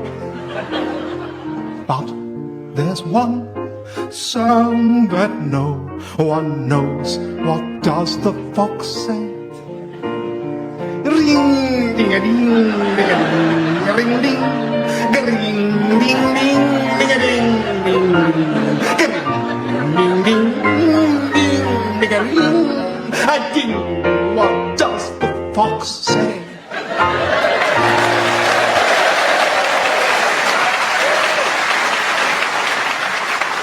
And finally, Pippa Evans, I'd like you to sing the words of The Laughing Policeman to the tune of Jennifer Rush's The Power of Love. I know a federal policeman. He's always on our street, a fat and jolly red-faced man. He really is a treat. He's too kind for a policeman. He's never known to frown.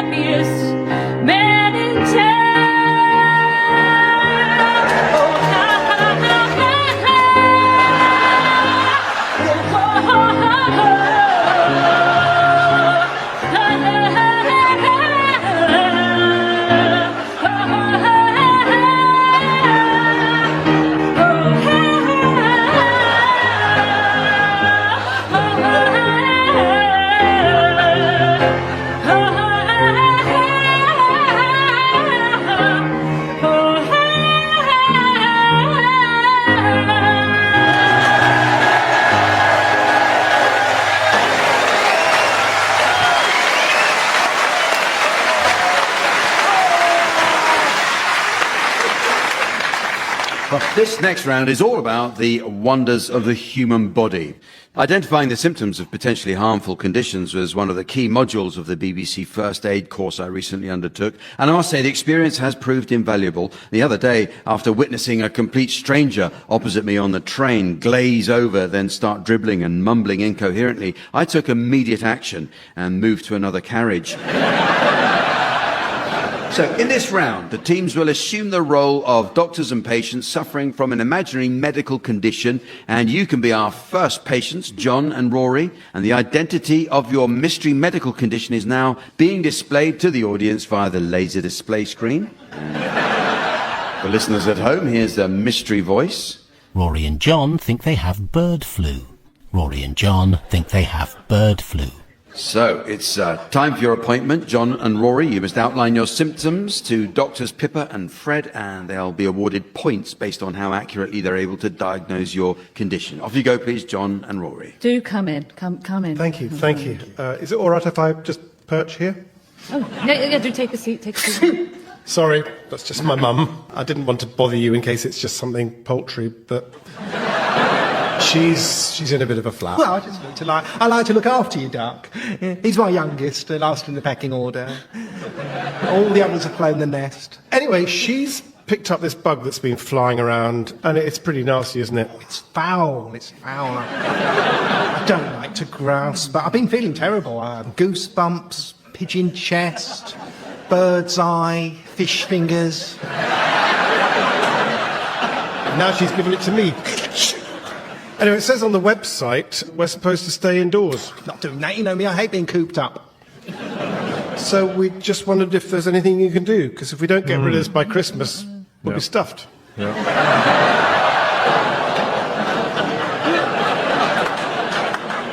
Have you seen this show before? As if you don't like puns, then you need to get out. Yeah. Don't tempt me.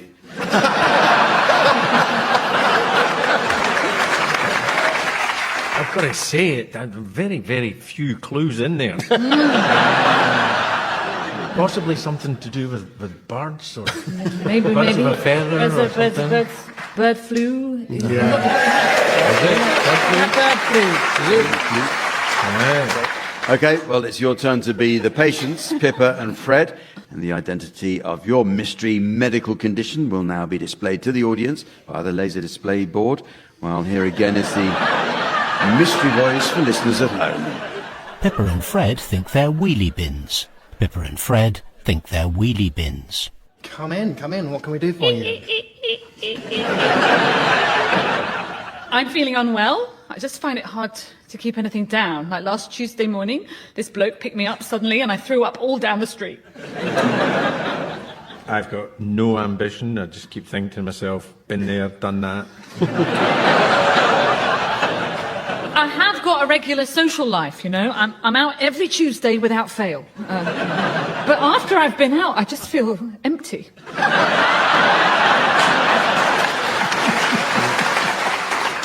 I mean, this is pretty personal. No, share it, and awkward, but I keep falling head over heels, and as soon as it happens, I immediately shed my load.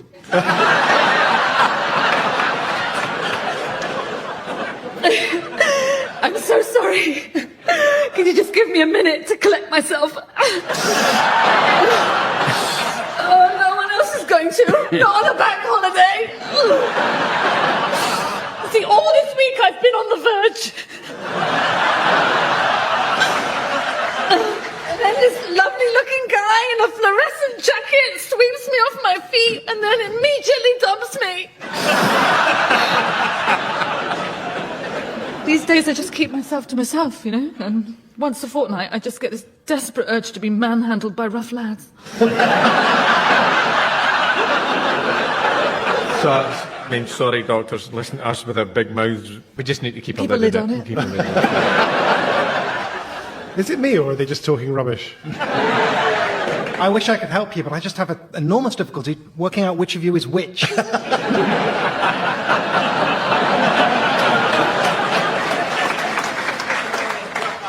You're a bin, aren't you? But like, really? Oh, you're a wheelie bin. Well, this next round is all about words. I was interested to discover recently how the noises animals make varies from country to country. For example, in English-speaking countries, horses go neigh. In Hungary, they go niha. In Germany, they go vihihi. In Spain, they go hi-hi. And in France, they go with a bowl of frites and a carafe of a local red. The teams will now take it in turns to improvise the letters sent between two famous figures, with two players providing one word each at a time. So, Rory and John, I'd like you to start by composing a letter from Emperor Hadrian, whose wall ended at nearby Wallsend, to his foreman, and then Pippa and Fred will come up with a reply. So off you go, please, Rory and John. Buongiorno. It's me.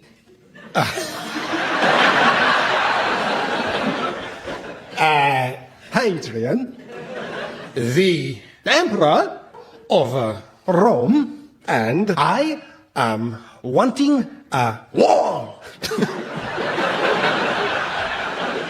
So, build a wall to keep out any Mexicans.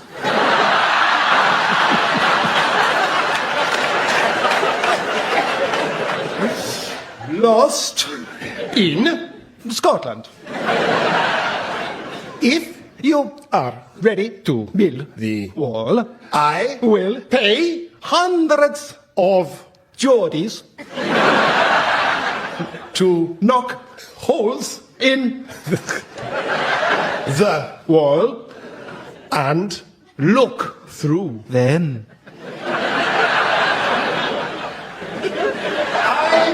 Don't imagine that it will take very long or even cost very much, but I would like you to finish it by Thursday. Ciao, Hadrian.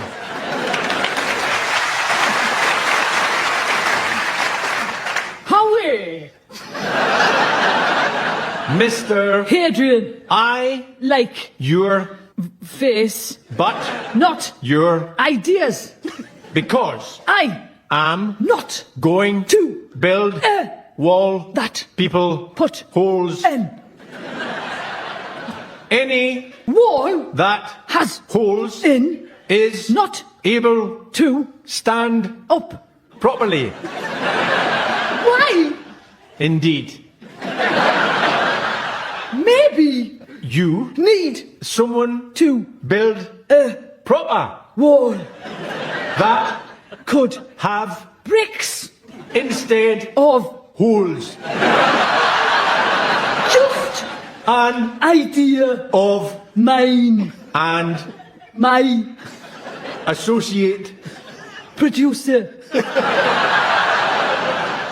by the way can you come up with some cash by Wednesday.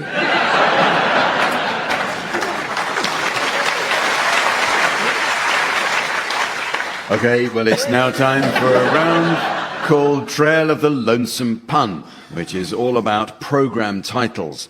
People employed to come up with ideas for radio and TV shows can be remarkably lazy with their program titles. So I'll ask the teams to share examples of programs where the content has been contrived to suit what someone thought would make a clever title. So you can start, Rory. Coming up on CBBS, former President Donald Trump reads his adaptation of Michael Rosen's children's classic. They're going on a witch hunt.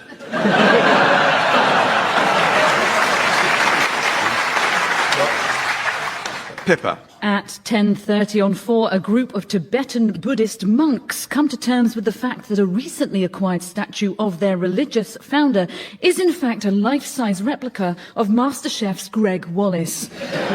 See how the monks react in, I can't believe it's not Buddha.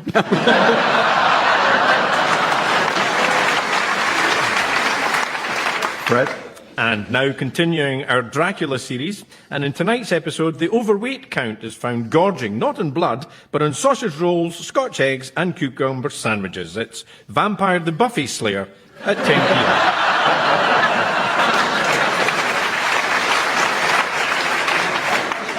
And John. At 10:30, Newsnight investigates reports that Vladimir Putin's increasingly erratic and dangerous behavior may be the result of a neurological condition affecting the electrical synapses of his brain. That's Newsnight, Putin on the Fritz, with Kirsty Wood.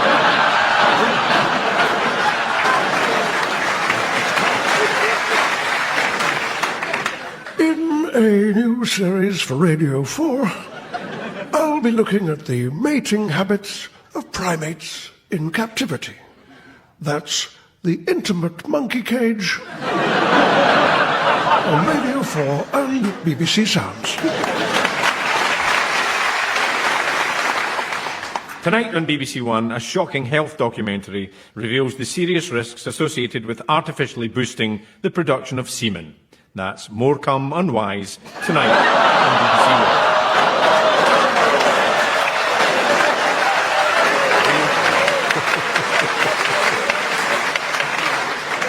Later on Radio 4, Will Gompertz presents a look at Van Dyck's masterpiece, The Court of King Charles II, and exciting new research that may allow experts to identify the enigmatic figure in black robes at the King's left, long suspected to be one of his many illegitimate children. That's Who's the Bastard in the Black? After the news.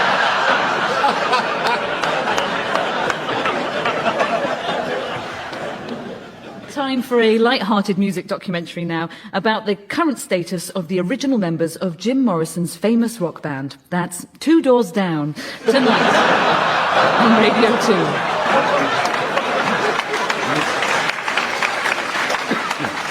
2. Later tonight, Jay Rayner travels to Perthshire to visit the remote village pub which is experimenting with putting whiskey on the bar pumps instead of beer. That's Pull the Other One, It's Got Bells on It. Well, it's very nearly the end of the show. But there is just time to fit in a quick round called Pensioners Film Club. Incidentally, Samantha tells us she's been visiting an elderly gentleman friend who likes to play bingo in the morning and then poker in the afternoon.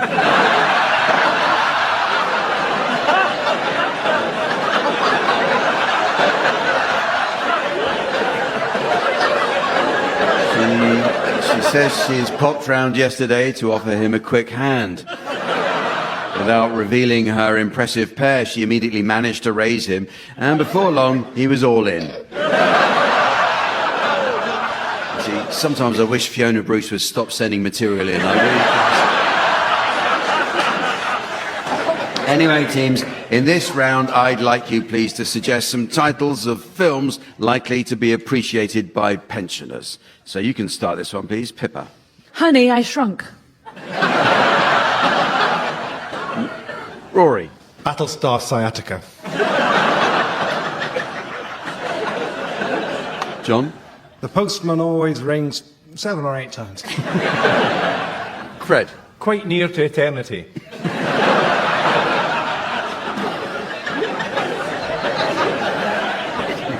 Oh, brother, where am I?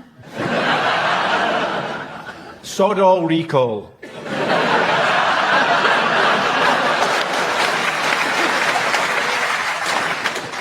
Oh, me Back to the Future. 4 Funerals and a Wedding.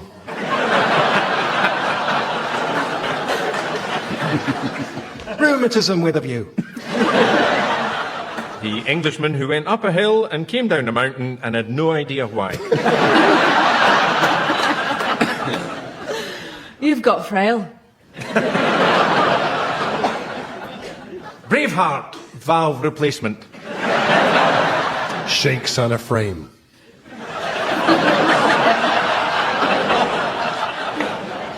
And so late. Go for it. I've got one. Better be good, Fred. Go on.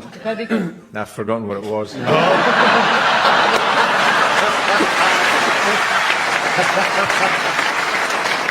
Sleeping with the Enema. And so, ladies and gentlemen, as the talentless Tory of time confronts the Bush-Tucker trial of torment, before the former Health Secretary of Shame chokes on the kangaroo testicles of eternity, I notice it's the end of the show. So, from the teams, Samantha and myself, and our audience here in Newcastle, it's goodbye. Goodbye. Rory Bremner, John Finnemore, Fred Macaulay and Peter Evans were being given silly things to do by Jack Dee, with Colin Sell setting some of them to music. The programme consultants were Fraser Steele and Stephen Dick, and the producer was John Naismith.